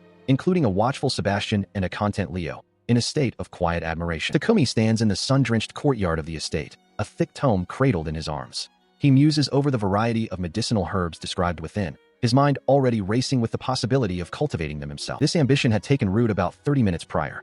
He had approached Clare near a large window overlooking the grounds, politely requesting permission to borrow a small section of the backyard for his personal use. She had looked up, curious if he intended to spend the day playing with Leo. He clarified his intent, explaining that he wished to conduct an experiment involving his unique gift, a prospect that clearly piqued her interest. He elaborated on his plan, expressing a desire to discover exactly what sorts of vegetation his weed cultivation ability could produce. Clare graciously granted her permission, and he turned to Sebastian to inquire if the household possessed any reference materials regarding medicinal flora. The book he received detailed a plant called roki, featuring thick, succulent leaves and sharp thorns along its edges. The text explained that the interior of these leaves contained a jelly-like substance with potent healing properties, ideal for treating wounds. He stared at the page, a sudden realization striking him. Despite the characters being entirely foreign and certainly not Japanese, he found himself reading the script with effortless ease, a strange but welcome side effect of his arrival in this world. Focusing on the task at hand, he visualized the plant's characteristics, the thick, moisture-rich leaves he had just read about. With a determined look, he knelt on the soil, readying himself to channel his power into the earth. He pressed his palm firmly against the ground and invoked his skill. A brilliant, pulsating light erupted from beneath his hand, surging through the dirt as the weed cultivation gift responded to his will. Within seconds, the succulent plants burst from the soil, fully grown and vibrant. While Clare watched in wonder, Leo barked in shock, stunned that Takumi had managed to produce roki so effortlessly, leaving the young man confused by the intensity of the reaction. He listens intently as Sebastian explains the nature of the roki plant, a jagged, succulent-like herb. While the butler describes it as a rare medicinal plant, the young man can't help but notice its striking resemblance to the aloe vera from his original world. He continues to listen in awe as the butler details how the plant's sap can heal wounds almost instantly upon contact. This revelation leaves the traveler stunned, as he realizes the weeds he just grew are far more potent than any common plant he knew before. The butler admits that the estate had been low on medicinal supplies and expresses deep gratitude for the cultivation, though he confesses he never expected such a high-grade herb to be produced so effortlessly. He is soon interrupted when the young man asks what such a plant would actually be worth in the local currency, curious about the practical value of his contribution. In response to his question, the butler explains that a mere 10 leaves of high-quality roki could potentially fund the purchase of an entire house. The sheer scale of this wealth leaves the cultivator reeling, especially when the suggestion is made that selling them could be a viable business. He reflects on his situation, feeling a growing need to contribute rather than simply relying on the hospitality of his hosts. Clare, noticing his contemplative state, asks if he truly intends to enter the trade of medicinal herbs. She agrees with the butler's suggestion that a portion of the harvest should be kept as a reserve for the mansion, but adds a word of caution that flooding the market with such rare goods could destabilize the local economy. She then offers her full support, promising to assist him in establishing a business if he chooses to utilize his unique gift for the benefit of others. The noblewoman elaborates on the plan, explaining that the Liebert family would oversee the sales as an official public venture. She notes that while the family is currently stable, managing such a valuable resource requires a careful, authoritative hand. Through her proposed partnership, a prestigious noble house would manage the distribution, ensuring the products immediately gain a reputation for quality and authenticity. This arrangement would transform the garden's weeds into a trusted staple in the city's markets. Takumi and Clare continue their discussion regarding the future of the medicinal herb business. She offers him the chance to lead the venture himself for greater profit, but he politely declines, feeling that such a role would be beyond his current desires. He explains his lack of business acumen, preferring to trust the Duke's family with the commercial side of the operation. She accepts this with a knowing smile, suspecting he is merely being modest about his many talents. She notes that while her father's formal approval is required, she is confident he will agree to the partnership. Her mind quickly shifts to the logistics of their contract and, more pressingly, how this new business might serve as a convenient excuse to avoid an upcoming arranged marriage meeting. Later, in the quiet of the backyard, the young man reflects on his recent experiments. By applying his unique cultivation skills to common weeds, he has transformed the garden into a thriving herb patch, even managing to grow a mysterious plant simply by envisioning it in his mind. As he rests with a book, his thoughts turn to the well-being of his companions.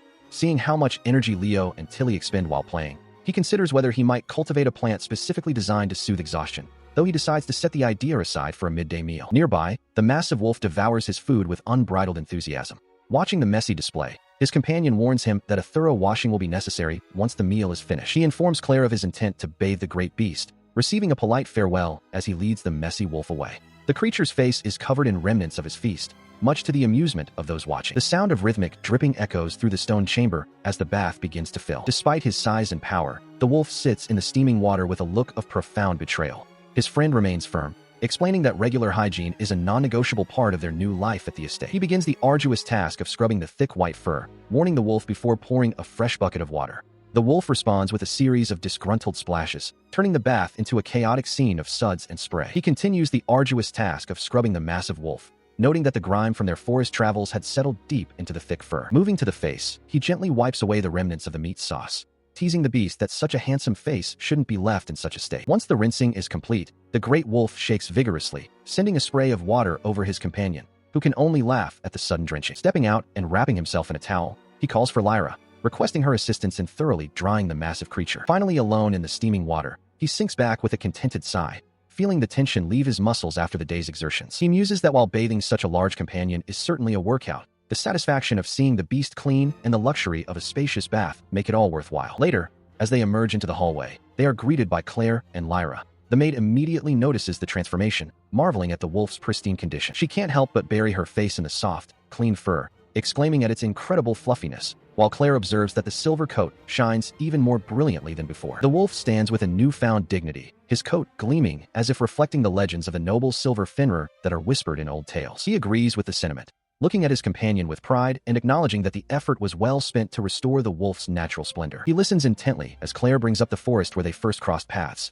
When he asks if she refers to the woods where he sought the Ramogi herb, she confirms his suspicion. She goes on to explain a long-standing legend of the Liebert family, revealing that their first head was known to frequent those very woods, suggesting a deep, ancestral connection to the area. She then makes a bold request, her eyes wide with a mix of hope and determination. She asks him to accompany her, along with Leo, into the deepest parts of that forest to investigate the truth behind the legends of the Silver Fenrir, sensing that the answers they seek lie hidden within its shadows. Clare makes a bold request, asking Takumi if he would be willing to take Leo and venture into the heart of the nearby forest.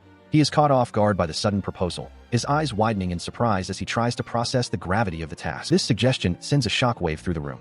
Sebastian and the maids gasp in disbelief, their faces pale at the thought of such a dangerous journey. Even the great wolf tilts his head, sensing the sudden tension in the air. She continues, explaining the historical significance of the woods. It was there that the first head of her noble house supposedly encountered a legendary silver Fenrir. The memory of that meeting has been passed down through generations, marking the forest as a place of myth and ancient power. He leans in, curious about the nature of that ancient bond. He asks how the ancestor managed to befriend such a formidable creature, but she can only offer a small, uncertain smile, admitting that the specific details of their friendship remain a mystery lost to time. She delves deeper into the family lore, recounting how the first head was once cornered by a pack of savage wolves. Just as all hope seemed lost, the Silver Fenrir emerged to save him. Since that day, the region has been known as the Fenrir's Forest in honor of the beast. He looks down at his companion, wondering if the massive wolf by his side shares that same bloodline. She clarifies that while standard Fenrirs are smaller and less powerful, the Silver Fenrir is a beast of legend, massive, intelligent, and capable of wielding the destructive forces of fire and ice magic. The weight of this revelation settles over him. He senses a strange thread of destiny connecting the ancient beast, his loyal companion, and the young noblewoman standing before him. He then asks if the legendary creature is believed to still reside within the dark woods. She explains that since the passing of the first head, the Silver Fenrir has not been seen by human eyes, fading into the realm of ghost stories.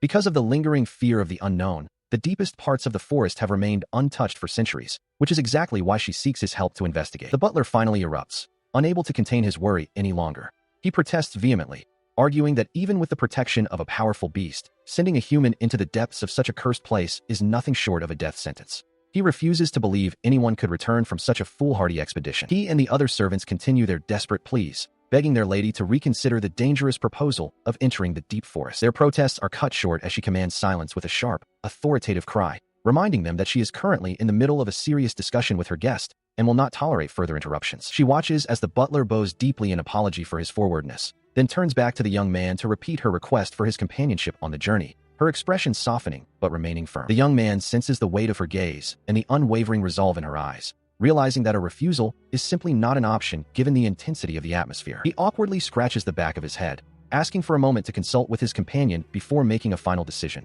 a request she grants without hesitation as he calls out to the great wolf. Turning to the massive white wolf, he explains the lady's desire to return to the very woods where they first encountered one another and asks for the beast's honest opinion on the matter. The creature responds with a series of confident barks, which the young man interprets as a sign that they should proceed if they wish, though he is slightly taken aback by the wolf's apparent dismissal of other forest threats as mere nuisances. As the wolf continues its vocal display, he translates the message for the noblewoman, explaining that even if they encounter others of its kind, there will be no conflict, as they would be welcomed as kin rather than enemies. The beast's confidence leaves him in a state of awe, struck by the sheer power and certainty radiating from his companion. When he questions the potential danger of being outnumbered by other monsters, the wolf's dismissive response makes it clear that such creatures are of no concern, leaving the young man to marvel at just how much the creature truly understands about the hierarchy of the wild. He pondered the mystery of his companion's knowledge, wondering how he could understand the wolf's thoughts so clearly. Leo tilted his head, sensing the young man's internal confusion. Shaking off the heavy thoughts with a smile, he decided to trust the beast's instincts and agreed that a trip to the forest was the right move. Leo let out a joyous bark, his tail wagging in excitement at the decision. With his mind made up, he approached the young noblewoman and extended an invitation for her to join them on their journey into the woods. She gasped in delight, her face lighting up, while the household staff stood frozen in collective shock at the bold proposal. Turning his attention to the gathered servants, he addressed Sebastian, Lyra, and Gerda directly, acknowledging their silent apprehension. They stood in a somber line, their faces etched with worry for their mistress's safety. The veteran butler voiced his deep-seated fears about the dangers of the Fenrir's forest, but the young man quickly reassured him, explaining that Leo's presence guaranteed their protection.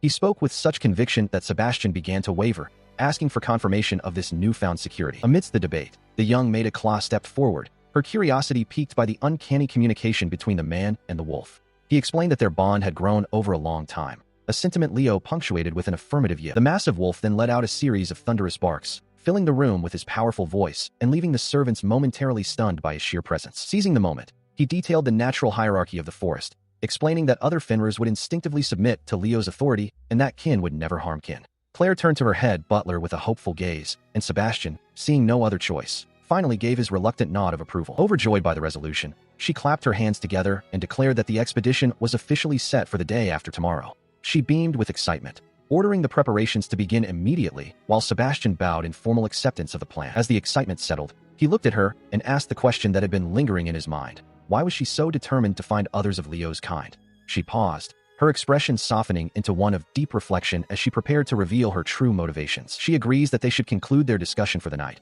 noting with a gentle smile that young Tilly has already succumbed to exhaustion on the sofa. As they share a quiet, focused moment, a silent pact is formed, strengthening their resolve for the challenges that lie ahead in the Fenrir's forest. Leaning closer, she whispers that the specifics of their journey should remain a secret between them and Leo, wary of involving Sebastian and the other servants in their private affairs. Later, in the solitude of his room, he pondered the irony of returning to the forest he once feared, driven now by a mix of Clare's resolve and his own growing curiosity. His attention is drawn to a peculiar leaf he discovered using his cultivation skills, a specimen he had intended to study in depth once the house had grown quiet. He watches in disbelief as the massive wolf lunges forward, snatching the mysterious leaf from his hand and swallowing it in a single, swift motion. He cries out in alarm, terrified that the beast might have consumed a dangerous substance, his heart racing as he searches for any sign of distress. The creature, however, begins to radiate a vibrant, sparkling energy, its tail wagging with such vigor that it becomes a blur of pure joy. It conveys a newfound sense of vitality and strength, communicating through its bright eyes and energetic posture that it feels more powerful than ever before. This revelation leaves him with a profound sense of possibility, as he decides to return to his backyard to further investigate the true potential of his cultivation abilities. He sighed, his body heavy with exhaustion as he curled up on the bed, pleading with the massive wolf to finally settle down for the night. Despite his desperate need for sleep, the creature remained vibrantly awake, its eyes sparkling with an inexplicable surge of energy. Realizing that his companion would not be swayed, he reluctantly sat back up, promising a few more minutes of play on the condition that they both rest afterward, especially with the looming expedition to the forest only 2 days away. The wolf responded with a joyous, booming bark, clearly delighted by the concession. The group gathers at the mansion's entrance as the morning light spills across the stone. Lise, elegant and composed, announces that she is ready to depart, while Sebastian stands dutifully by her side. Takumi watches them, a sense of anticipation building as the expedition to the forest finally begins to take shape. Clare expresses her concern, wondering if the journey is truly necessary and safe. Sebastian reassures her, noting that with Takumi and the formidable Leo as guardians, there is little to fear. He jokingly adds that if he were to forbid the trip, she would likely try to sneak along herself. She blushes at the accuracy of his observation before waving energetically, wishing the group a safe and speedy return. As they finally board the carriage, Takumi finds himself squeezed into the center of the seat. Lise takes her place on one side, while Claire settles in on the other, her presence confirming she wouldn't be left behind after all. Outside, Leo watches the preparations with a keen eye, while the young man tries to adjust to his suddenly cramped quarters. Seeing the young man's predicament, Sebastian lets out a hearty chuckle. He remarks on how lively it is to have so many young people traveling together, finding humor in the awkward seating arrangement. Takumi can only offer a strained smile in return, feeling the literal pressure of his companions on either side. With a final signal, the carriage lurches forward, beginning its trek away from the estate. Leo lets out a spirited howl, easily keeping pace with the horses as they accelerate down the path. The vehicle rolls steadily through the open countryside, a lone speck of wood and iron traversing the vast, rolling hills under a clear sky. Inside the cabin, the conversation turns to the logistics of their trip. Takumi asks how long the journey to the forest will take, and Sebastian estimates it will be roughly 3 hours. He checks on the group's well-being, worried that the long ride might be tiring for those not accustomed to the constant motion of a carriage. Curiosity piqued by his background, Claire asks how people moved around in his original world. He explains the concept of self-propelled vehicles, describing machines made of iron that travel without the need for horses. The revelation leaves his companions intrigued, as they struggle to imagine a world where such marvels exist without the aid of magic. He continues his explanation, detailing how liquid fuel serves as the primary power source for vehicles in his world. Claire leans in, her expression a mix of fascination and bewilderment at the concept of a substance providing such immense energy. To illustrate his point, he describes a heavy iron carriage that moves without horses, fueled by the combustion of this liquid. Claire's curiosity deepens as she questions how such a massive weight could possibly be propelled by fire alone, though he admits the technical specifics are beyond his expertise. The young noblewoman is visibly impressed, marveling at the ingenuity of a society that lacks magic. He clarifies that in the absence of mystical forces, people turn to technology to improve their daily lives and bridge the gap between necessity and convenience. As the conversation winds down, the carriage rolls steadily onward, passing through a vast, sun-drenched valley framed by towering mountain peaks. Upon reaching the outskirts of the dense forest, the group finally halts their journey. He immediately checks on his massive companion, asking if the long trek has exhausted her, but the silver Fenrir responds with an energetic bark, showing no signs of fatigue. With the destination reached, the party begins to coordinate their next steps. While Tilson offers to stay behind and guard the horses, Lee suggests they prepare for a midday meal, prompting the young man to enlist the Great Wolf's help in gathering firewood. She quickly sets to work, her powerful form moving with surprising grace as she collects fallen branches. He watches with a satisfied nod as a substantial pile of wood begins to take shape in the clearing. Sebastian observes the creature's intent, realizing she plans to ignite the fire herself. This revelation sends a wave of excitement through Clare, who can hardly contain her joy at the prospect of witnessing the legendary magic of a silver Fenrir firsthand. With a sudden, sharp intake of breath, the great beast unleashes a concentrated burst of energy toward the wood. The impact is instantaneous, a flash of power that leaves the onlookers breathless as the kindling catches. A roaring campfire now blazes at the center of their camp, casting a warm, flickering light over the amazed faces of the group. Claire stares at the flames, her voice filled with wonder as she acknowledges the incredible display of power they just witnessed. She watches with a gentle smile as Lise takes charge of the meal preparations, the dark-haired woman thanking her for the opportunity to cook. Nearby, the massive silver Fenrir rests patiently by the crackling fire, its presence a silent comfort to the group as they enjoy their brief respite at the forest's edge. She expresses her sincere gratitude for the delicious meal once the bowls are emptied and stacked. Sebastian acknowledges her praise, noting that they should prepare to depart as soon as the cleanup is finished, while the rest of the party begins to gather their belongings for the journey ahead. The noble girl watches as the veteran attendant then turns his attention to the young traveler, presenting him with a sturdy, sheathed blade. He explains that this weapon is a necessary precaution for the trek into the woods, intended to ensure the safety of both the young man and the Lady Clare. He accepts the sword with a look of quiet surprise, feeling the weight of the steel in his hands for the first time.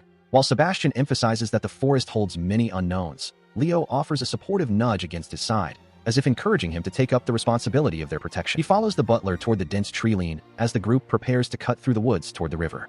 The sunlight begins to filter through the thick canopy above, casting long shadows across the forest floor as they leave the safety of the clearing behind. He leads them deeper into the wilderness, with a female knight confirming that the river will serve as their primary landmark for the exploration. However, the silver Fenrir begins to grow restless, its nose twitching as it catches a scent on the wind that the humans have yet to notice. The creature's instincts sharpen as the party navigates through the ancient, towering trees. The forest is a labyrinth of dense foliage and thick trunks, where the only sound is the rustle of leaves and the distant, muffled calls of unseen wildlife. It leads the way until the faint sound of rushing water finally reaches their ears, prompting Sebastian to announce that the river is nearby. The group presses on, their pace quickening at the prospect of reaching their first objective in the heart of the woods. He notices the young noblewoman beginning to flag from the exertion, but Lise offers words of encouragement, promising a rest once they reach the water's edge. Suddenly, Leo halts, a low, menacing growl vibrating in its throat as it stares intently into the shadows ahead. It bares its teeth, sensing a hostile presence closing in on their position. As the young man asks what has disturbed his companion, Sebastian's voice cuts through the tension with a sharp command to halt, warning the group that a pack of orcs is rapidly approaching. He issues sharp commands to the surrounding guards, calling Johanna, Nicola, and Philip to attention. They respond with a unified shout, swearing that not a single finger will be laid upon Lady Clare as they form a defensive perimeter. Watching the guards prepare, Takumi decides it is time to draw his own sword, his heart racing as he senses the enemy's approach through the dense foliage. 3 orcs suddenly crash through the brush, their hideous, porcine features bared in aggressive grunts that startle the entire party. The sheer size of the monsters is enough to make even the seasoned guards hesitate for a heartbeat. Before the monsters can close the distance, Leo lunges with a ferocious roar, a blur of silver fur and raw power that catches Takumi by surprise. The massive wolf moves with a speed that defies his size. The struggle is brief and decisive. The massive wolf stands tall over the defeated orcs in a clearing, the threat neutralized in a matter of seconds without a single scratch on him. Stunned by the display of power, the group stands frozen, realizing the battle ended almost as soon as it began. The guards look on in disbelief, their weapons still raised for a fight that is already over. Takumi calls out to his companion, while Lise, Clare, and Sebastian look on with expressions of profound relief and lingering shock at the efficiency of the silver Fenrir. He approaches the silver Fenrir to ensure no further danger remains, finding the beast calm and alert amidst the quiet woods. The wolf's tail wags slightly, signaling that the area is now safe. With a warm smile, he praises the wolf for its incredible work, and the great guardian responds with a playful nuzzle against his hand, the fierce predator replaced once more by a loyal friend. Takumi stands beside the massive Leo in the quiet of the forest, the aftermath of their encounter still fresh in the air. He is approached by Philip and the other guards, who bow their heads in a mix of shame and awe. Philip admits that they were completely ineffective during the struggle, marveling at the overwhelming combat prowess of a silver Fenrir. Sebastian listens intently as the soldiers grapple with their own perceived inadequacy compared to the legendary beast. The young man then turns to Clare, who beams with excitement, her eyes wide as she asks what Leo is saying. The great wolf lets out a series of cheerful barks, communicating with a spirited energy that captivates the noblewoman. He translates for the group, explaining with a slightly awkward smile that Leo considers orcs to be nothing more than delicious meat. This revelation leaves the seasoned guards speechless, their faces pale with shock at the casual dismissal of such dangerous monsters. Sensing the tension, he suggests they make their way toward the river to regroup and wash away the grime of battle. The youth then asks his companion if she can manage to carry the orc carcass. Leo responds with an enthusiastic bark, her confidence unwavering.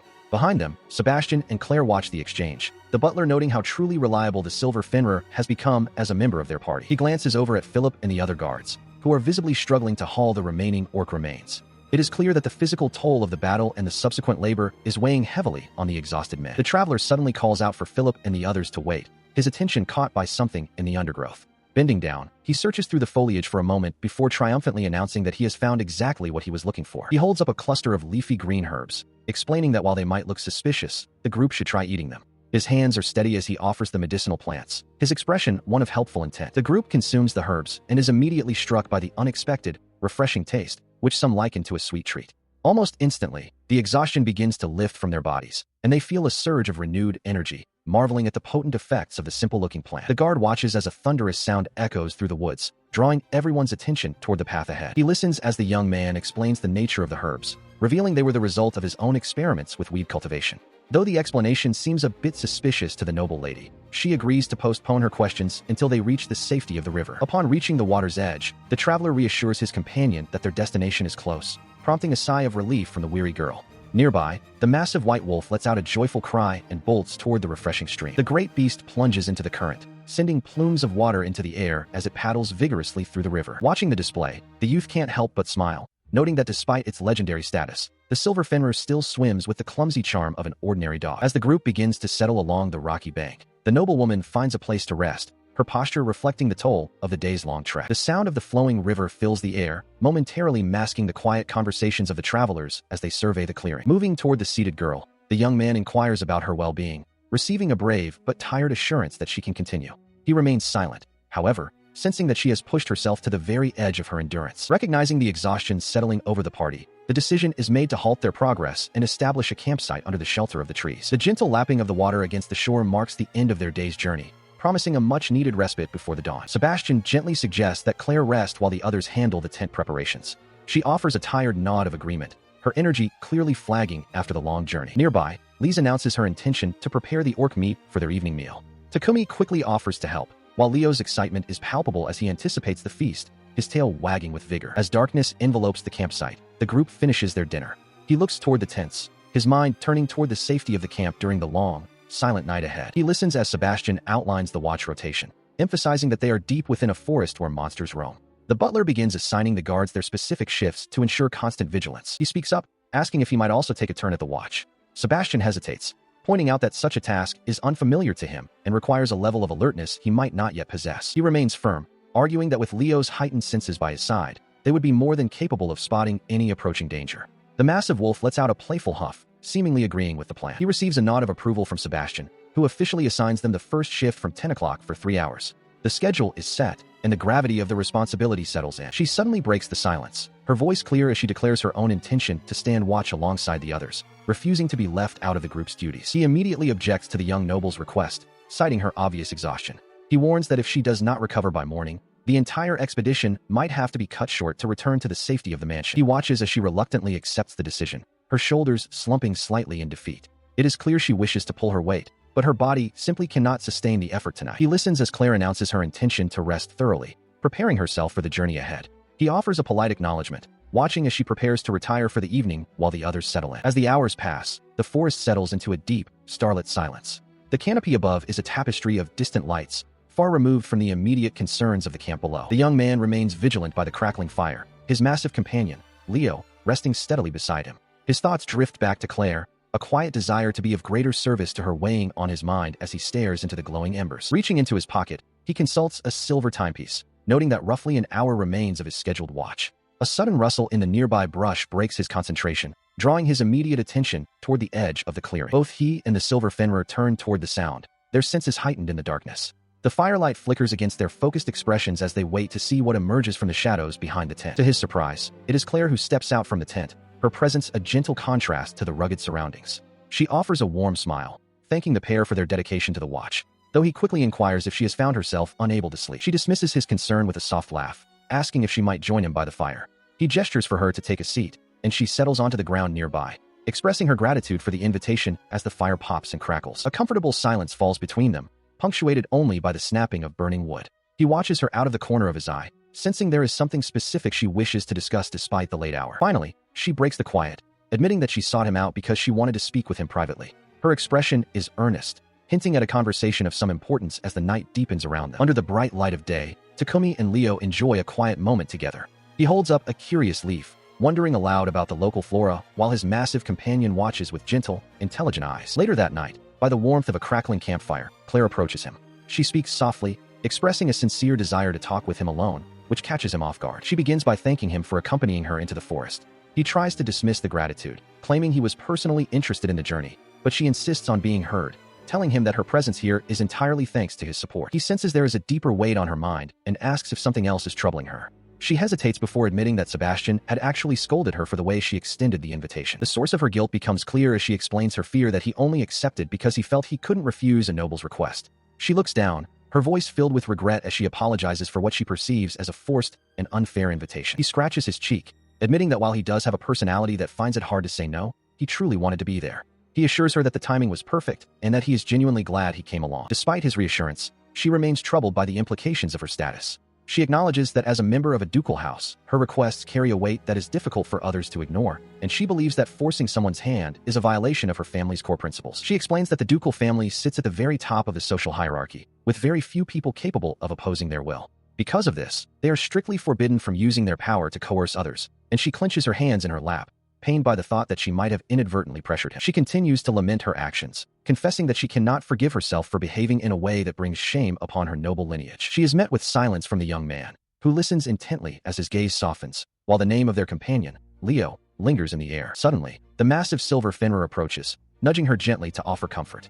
She looks up in surprise, her eyes wide as she realizes the creature's intent. As she looks at the beast, he suggests that she continue petting it to help soothe her troubled heart. She softly agrees, reaching out a trembling hand. A gentle smile finally graces her lips as she feels the soft fur, and he feels a wave of relief wash over him at the sight of her regained composure. He then reassures her once more, insisting that he never took offense and questioning if she truly believed her past intentions were malicious. The knight remains still under the canopy of trees as a final thought occurs to him. With a playful but sincere tone, he adds that being sought after for help by such a beautiful woman is actually a source of joy for any man. The compliment catches her completely off guard, sending a deep flush across her cheeks as she stammers in embarrassment. She listens as he asks her to share the reason behind her joy over the tea they shared, hoping to finally put the matter to rest. She agrees, her expression bright and clear as the heavy burden of guilt finally lifts, replaced by a newfound warmth. She clarifies that her fascination isn't with the forest itself, but specifically with the silver Fenrir. When Takumi questions if this interest is distinct from her bond with Leo, she agrees, adopting his phrasing to describe it as a curiosity about the fundamental nature of this world. Looking toward the massive creature, she admits that meeting Leo was a significant catalyst for this curiosity. Takumi, observing her earnest expression, probes deeper into why the legend of the silver Fenrir holds such a powerful sway over her. A distant look enters her eyes as she recounts a rumor that began at the time of her birth. Among the servants of the main estate, whispers spread that she was the reincarnation of the very first head of the Libert family. Because of these whispers, she sought out records of her ancestor, eventually finding a portrait of the first head as an infant. The resemblance was uncanny. The child in the painting looked exactly like her own reflection. She explains that the first head was a legendary woman who led armies to victory, a fact that surprised Takumi. While the servants placed the weight of the family's future prosperity on her shoulders, her father remained steadfastly skeptical of the reincarnation rumors. With a gentle smile, she recalls how her father encouraged her to live by her own will rather than trying to imitate a legend. Takumi finds himself moved by the Duke's wisdom, acknowledging him as a truly compassionate father. Despite being able to forge her own identity thanks to his guidance, she still feels a strange, inexplicable pull. Whenever the topic of the silver Fenrir arises, her heart flutters with an excitement she cannot quite explain. The group stands amidst the towering trees of the forest, the weight of their fruitless search hanging heavy in the air. Takumi ponders the mystery of the silver Fenrir, noting that while the first head of the family encountered one here, there is no guarantee another exists beyond Leo. The uncertainty of their mission begins to gnaw at them, as the reason for the creature's appearance remains shrouded in mystery. Seeing the doubt in his eyes, Clare looks down, her expression softening into one of weary resignation. She suggests that if their exploration yields no results, perhaps it is time to abandon the search, expressing her guilt over the trouble she has caused everyone by bringing them into these woods. Takumi is taken aback by her sudden willingness to give up. He watches her sit in silence, her small frame silhouetted against the darkening woods. He realizes that continuing to search for something that might not be there is only adding to her burden. He decides then to shift his focus, understanding that his own anxiety was only mirroring her hidden distress. Stepping closer, he offers a sincere apology for his own selfish preoccupations, but she quickly dismisses his concerns with a gentle smile. She admits that knowing he was worried about her feelings actually brings her comfort, remarking on the kindness he has shown her throughout their journey. She then leans in slightly, her voice dropping as she asks him to keep this moment of vulnerability a secret from Sebastian and the rest of the retinue. He agrees with a light-hearted laugh, promising his silence as Leo lets out a supportive bark, and she thanks him with a bright, genuine smile that reaches her eyes. Their private moment is interrupted by Philip, who emerges from the shadows of the camp to announce the change of the watch. He addresses them both, specifically reminding the young lady that she needs to rest before Sebastian finds a reason to lecture her about her health. He continues, his tone becoming more earnest as he encourages her not to dwell on the past. He reminds her that both he and Sebastian are dedicated to her service, and that her well-being is their primary concern, causing her to look up at him in surprise. Sensing the slightly awkward atmosphere his arrival created, the guard asks if they had been discussing something important, which sends a wave of flustered energy through the young man. Philip then firmly suggests that it is time for her to retire for the evening. Following this suggestion, the swordsman agrees to take over the watch, wishing her a restful night. She bids them a quiet goodnight as she heads toward her tent, leaving him to stand guard over the silent, moonlit camp. He calls out to her just as she is about to retire for the evening. She pauses, turning back with a look of mild surprise as the massive white form of the Fenrir rests nearby. Approaching her with a gentle stride, he extends his hand to offer a small cluster of dried herbs. He explains that these are medicinal plants intended to ensure a restful sleep and wash away the day's exhaustion, urging her to take them before she lies down. She accepts the gift, her curiosity piqued by his knowledge, and asks if he will eventually share the details of the research he has been conducting. He offers a small smile, assuring her that he has nothing to hide, and confirming that his work indeed involves the cultivation of various plants. With a final, soft exchange of goodnights, she disappears into her tent, leaving him alone with the sleeping beast. The silver Fenrir is already lost in a deep slumber, its rhythmic breathing the only sound in the quiet night. He eventually makes his way into the shared tent, where the elder attendant is already settled into his bedroll. The man looks up, offering a word of thanks for the long watch and acknowledging the effort spent guarding the camp. As they both settle in, the butler speaks in a low, reflective tone, admitting he hadn't realized the weight of the rumors had been pressing so heavily upon the young lady's heart. He listens quietly before expressing his gratitude to the older man for being there to hear her concerns. The attendant simply hopes that by confiding in someone, The burden on her mind has been lightened, even if only a little. The conversation fades into the stillness of the tent as they both prepare for the rest they sorely need. With a final wish for a peaceful night, the lanterns are extinguished, leaving the camp in total silence. The next morning, he stands before the gathered group, his voice filled with a new sense of purpose as he announces the start of the day's search. He quickly organizes the teams, directing himself, the Fenrir, the young lady, and the butler toward the deeper parts of the forest along the river, while the guards are assigned to scout the surrounding areas and maintain the camp. As the party begins their trek through the dim, early morning light, he checks on the young lady's well-being. She reassures him that she feels perfectly refreshed, crediting the herbs he provided for her peaceful night, much to the quiet satisfaction of the butler walking beside them. He observes the deepening shadows of the forest, a concern shared by the butler, who warns that the darkness makes the terrain treacherous. Recognizing the need for a guide through the gloom, the young man extends his hand and invokes a spell, calling forth a radiant elemental light. The incantation manifests as a brilliant sphere of pure energy, piercing through the dense canopy and casting long, sharp shadows across the ancient trees. Impressed by the utility of the magic, the elder attendant remarks on its convenience, assuring his companion that with dedicated practice, such fundamental spells will become second nature. This display of power sparks an immediate excitement in the young noblewoman, who eagerly asks if she might receive instruction once they return home. While the butler offers to provide the foundational lessons himself, she playfully insists that her own studies have already prepared her for the challenge, and she is eager to learn from the source of the light. Yielding to her enthusiasm with a polite chuckle, the seasoned servant agrees to leave her tutelage in the young man's hands. Despite the renewed spirits, the subsequent hours of searching yield no further clues, and the day ends without discovery. The following day brings more of the same. As the party ventures deeper into the thicket, their eyes scanning every hollow and ridge for any sign of the elusive creatures. By the fourth evening, the weight of their fruitless efforts begins to settle over the camp. As they huddle around the flickering flames, the butler notes the passage of time, prompting the young lady to voice her growing fear that the forest may truly be empty of the kin she seeks, her expression clouded with disappointment. Sensing the dip in morale, the swordsman proposes a final day of exploration, suggesting that if tomorrow brings no success, they must prioritize safety and return to the estate. The group murmurs in somber agreement, acknowledging the wisdom in not pushing their luck further against the wilderness, though the young lady remains visibly saddened by the prospect of giving up. He watches her closely, well aware that every member of the party is moved by her quiet desperation and wishes for her search to end in joy. Her gentle face, though tinged with sadness, remains a testament to the kindness she has shown them all, making the lack of progress even harder to bear. Turning his gaze toward the massive white wolf at his side, he ponders their next move, his mind racing for a solution that might yet fulfill the hope lingering in the young woman's heart. He stood amidst the dense foliage, lamenting that they would have to return empty-handed if things continued this way. Beside him, the massive silver wolf let out a soft, low whine, sensing his companion's distress. Suddenly, the beast's demeanor shifted, and it began to bark with newfound vigor, pawing at the ground and looking toward him with expectant eyes. Startled by the sudden outburst, he watched as the creature seemed to urge him forward. Then, like a bolt of lightning, a realization struck him. He gasped as the solution finally presented itself.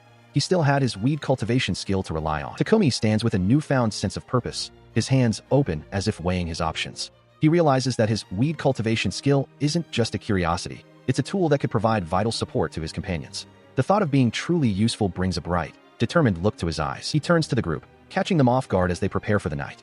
Clare pauses, her expression one of mild confusion as she hears him call out, wondering what could have prompted such a sudden interruption in their routine. Stepping closer to the weary guards, he explains his plan. By using his unique ability, he can produce medicinal herbs that aid in sleep and recovery. He suggests that this would significantly lighten the burden of their exploration, though the guards, while intrigued, remind him that time is short and they must remain vigilant. Because of the encouragement from his loyal companion, he offers a quiet word of thanks to Leo, whose presence helped him recall this potential solution. With a firm, resolute clench of his fist, he decides to put his research to the test right then and there. Eager to see if his theory holds weight. Kneeling upon the forest floor, he presses his palm against the cool earth. A soft, rhythmic pulse of light begins to emanate from his touch as he focuses his will, activating the weed cultivation skill to coax life from the soil in a concentrated burst of magical energy. Moments later, a lush patch of vibrant herbs has sprouted where there was once only dirt. He stands back, gesturing toward the successful harvest with a modest smile, while Philip looks on in sheer disbelief at the speed and efficacy of the young man's gift. As the group gathers around to sample the fresh leaves, a wave of relief washes over them. The guards and Clare are visibly energized, their fatigue seemingly evaporating with every bite, which brings a sense of deep satisfaction to the young cultivator as he prepares the next batch. In response to the success, the group discusses their next move. One of the veteran guards suggests they extinguish their magical light sources before consuming the rest of the herbs to avoid detection in the dark. He acknowledges that while it will limit their vision, the safety of the group is paramount. The veteran guard and the rest of the group watch as the last of the light fades into the dense foliage of the forest, leaving them in a heavy, unnatural silence. He stands by as Sebastian accepts the medicinal herbs from Takumi, preparing to distribute the small, potent leaves among the party to aid their nighttime trek. After consuming the herbs, Claire gasps, her hand flying to her cheek as a strange, tingling sensation washes over her, sharpening her perception of the world around her. Her eyes widen in disbelief as the pitch-black woods suddenly become clear, allowing her to see deep into the thicket as if the sun had never set. The group marvels at their new sight, with Sebastian noting how bright the forest has become, while Claire realizes her hearing has also sharpened to an incredible degree, picking up the faintest rustle of leaves. Takumi confirms her suspicion with a warm smile,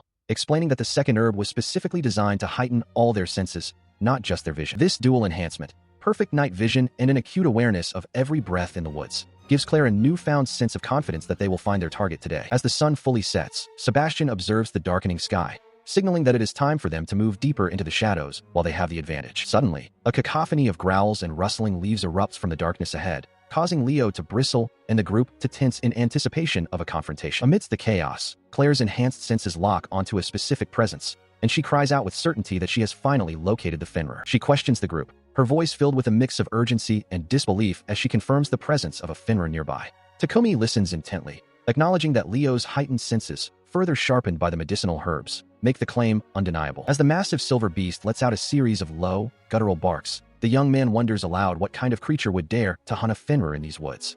The thought of a predator capable of such a feat casts a shadow of concern over the group. The discussion turns to the nature of the threat, identifying the attackers as trolls, 3-meter-tall giants that, while individually weaker than a Fenrir, become a lethal force when hunting in a pack.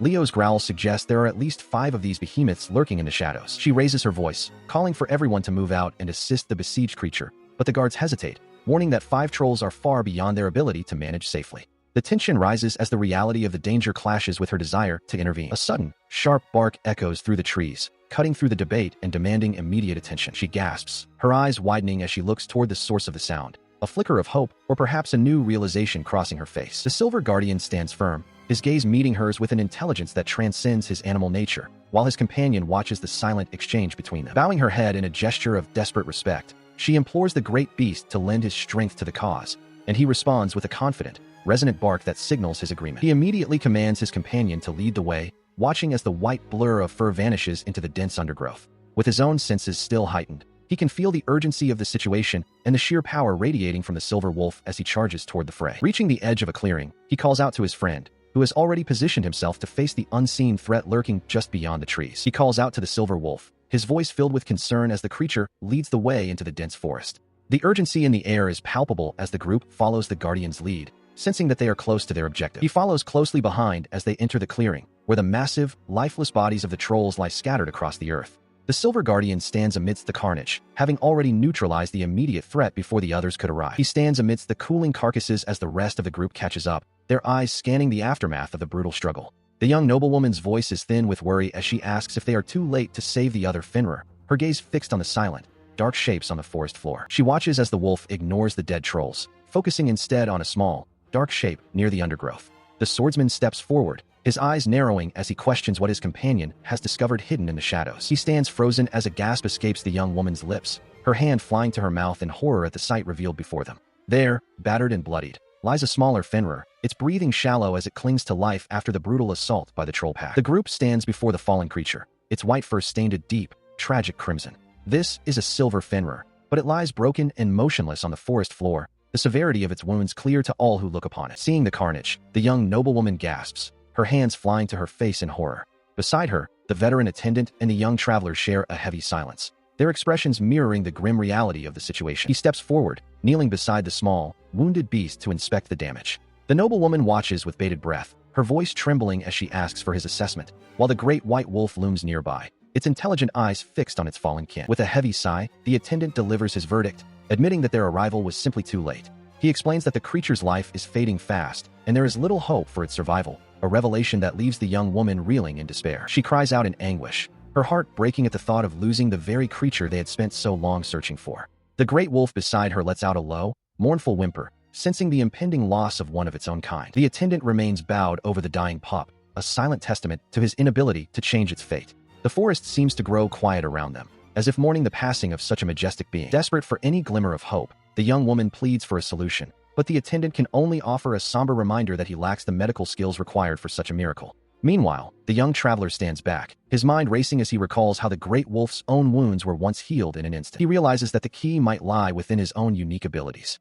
If he can use his gift to manifest a medicinal herb capable of mending even the most fatal of injuries, there might still be a chance to save the pup. Acting on this sudden inspiration, he drops to his knees and focuses his will, a brilliant, shimmering light erupting from his palms. The power surges through him, illuminating the forest floor as he attempts to bring forth a miracle from nothingness. He holds the newly manifested herb firmly, its glow reflecting in his determined eyes. Beside him, Clare watches with bated breath as he offers a quiet word of reassurance, promising that everything will be all right. Closing his eyes to focus his intent, the young man takes a steadying breath. With a soft whisper of "all right," he prepares to apply the mystical remedy to the dying creature. Reaching out, he gently presses the glowing essence against the pup's mangled side. Leo stands guard, his large eyes fixed on the delicate process as the light begins to seep into the fur and flesh. Suddenly, a blinding radiance erupts from the point of contact, illuminating the entire forest clearing. Sebastian recoils in sheer disbelief, his voice catching as he witnesses the impossible manifestation of power unfolding before him. As the brilliance fades, the elder attendant rushes forward, his eyes wide with astonishment. He reports that the pup's breathing has grown steady and the once fatal lacerations are vanishing before his very eyes, declaring the recovery nothing short of a miracle. The tension breaks into a wave of relief and joy, with Leo letting out a happy sound while Clare beams at her companion. Sebastian remains stunned, marveling at the existence of a medicinal herb capable of reversing such certain death, while the young man simply exhales a sigh of relief. He offers a humble smile, downplaying the feat by suggesting it was merely a stroke of good fortune. Despite his modesty, the deep satisfaction of having saved a life is evident in his warm expression. Moving with practiced care, the butler drapes a warm cloth over the now sleeping juvenile. He observes that while the wounds are gone, the creature's stamina is still depleted, making warmth and rest the next priority. Looking down at the small form, the seasoned attendant explains that despite its formidable appearance to a human, this Fenrir is still very much a child. The revelation catches the young man off guard, highlighting his unfamiliarity with the species' natural scale. The conversation turns to the cause of the tragedy as they look out toward the dense tree line. Sebastian muses that the pup likely became separated from its pack, leaving it vulnerable to a brutal encounter with a troll, a theory that the young man considers with a somber nod. The sun begins to dip behind the dense foliage of the forest, casting long shadows across the clearing. Sebastian notes that it is nearly time to begin their journey back to the camp. As they prepare to depart, the butler's gaze falls upon the small, wounded creature they just saved, questioning what is to be done with it. The young man turns his attention to the pup, meeting its wide, curious eyes. Sensing the group's hesitation, the massive silver wolf steps forward, making it clear that she wishes to bring the young one along with them. The noble girl gasps in surprise at the suggestion. The butler immediately voices his reservations, reminding everyone that Fenrirs are naturally ferocious beasts, yet he acknowledges that leaving the pup behind would likely result in another predator finishing what the troll started. Despite the danger, the young lady eagerly supports the idea of a rescue. Stepping into the conversation, the youth admits the butler has a point but sides with the girl, recalling their earlier discussion about the absolute loyalty of the silver Fenrir. He reasons that with the elder wolf's guidance and their own protection, the pup poses little threat. A heavy silence hangs in the air for a moment as the group considers the weight of the decision, the rustling leaves above the only sound in the woods. Finally, the elder attendant relents, agreeing to bring the creature back to monitor its recovery, prompting a joyful exclamation from the young lady before he sternly interjects with a caveat. He lays out his terms with cold pragmatism. Should the pup show any aggression toward the household staff, it will be dealt with as a monster, and the responsibility for its constant supervision falls squarely on the shoulders of the great silver wolf. With the matter settled, a warm smile returns to the butler's face as he suggests they make their way back to the campsite, a suggestion met by an enthusiastic bark from the massive guardian. Kneeling beside the small creature, the noblewoman gently strokes its fur, reflecting that discovering the presence of Fenrirs in these woods was a more than sufficient outcome for their expedition. The young man watches the tender scene, relieved that the tension has finally dissipated. She cradles the small, wounded creature gently, assuring it that everything will be all right. Looking toward her companions, she asks if she and the great silver wolf can be the ones to carry the pup back to their camp, her heart clearly set on protecting the little one. He watches the interaction with a soft smile, surprised by the depth of concern the massive Fenrir is showing for the newcomer. It occurs to him that perhaps the beast sees a reflection of its own past in the pup's plight, driving its uncharacteristic display of worry. With the decision made, the elder attendant calls out to the group, signaling that it is time for them to return. The young noblewoman continues to hold the pup close, her expression one of pure, maternal warmth as they begin their trek back through the forest. Upon their arrival, the guards and attendants are met with a startling sight, their eyes widening in disbelief at the creature in the young lady's arms. She beams with pride, explaining that the small beast is a Fenrir pup that was saved from a group of trolls by their silver guardian. Suddenly, the small creature stirs, its eyes fluttering open as it returns to consciousness. The young lady notices the movement immediately, her voice soft as she announces to the others that their new guest has finally awakened. Its initial reaction is one of pure terror as it finds itself face to face with the towering presence of the adult Fenrir, letting out a sharp, frightened cry. However, the tension breaks as the two creatures begin a series of high-pitched yips and low rumbles, seemingly communicating in a language only they understand. She gently strokes the pup's fur, whispering reassurances that the great wolf meant no harm and was there to protect it. As the two beasts continue their vocal exchange, the young man watches in awe, realizing that they are indeed holding a complex conversation far beyond simple animal instinct. As night falls over the forest, the crackle of a campfire becomes the heartbeat of their temporary sanctuary, casting long, dancing shadows against the ancient trees. While the meal is prepared, the conversation turns back to the day's extraordinary events, with the armored guard admitting her lingering shock at the idea of bringing a legendary monster into their lives. Despite the lingering doubts, the aroma of cooking food brings a sense of normalcy to the strange situation as they gather around the flames. He leans back, gazing up at the canopy and reflecting on the absurdity of his current circumstances, now accompanied by not one, but two creatures of legend. Though he had initially hoped for a quiet, unassuming life in this new world, he realizes with a faint, resigned smile that such a path is likely no longer an option for him. The group finally reaches the edge of the forest, where the familiar sight of the carriage and waiting staff greets them. Takumi leads the way, followed closely by Clare and Lyra, as they emerge from the dense tree line. Sebastian and Eckhart are already there, their expressions shifting from professional patience to relief at the sight of the returning party. Sebastian steps forward, noting that their return is swifter than he had anticipated. Eckhart, standing tall beside him, explains that the exploration concluded ahead of schedule simply because they encountered no significant obstacles or dangers along the way. As the conversation continues, the knight's gaze falls upon the massive white beast standing calmly beside the young man.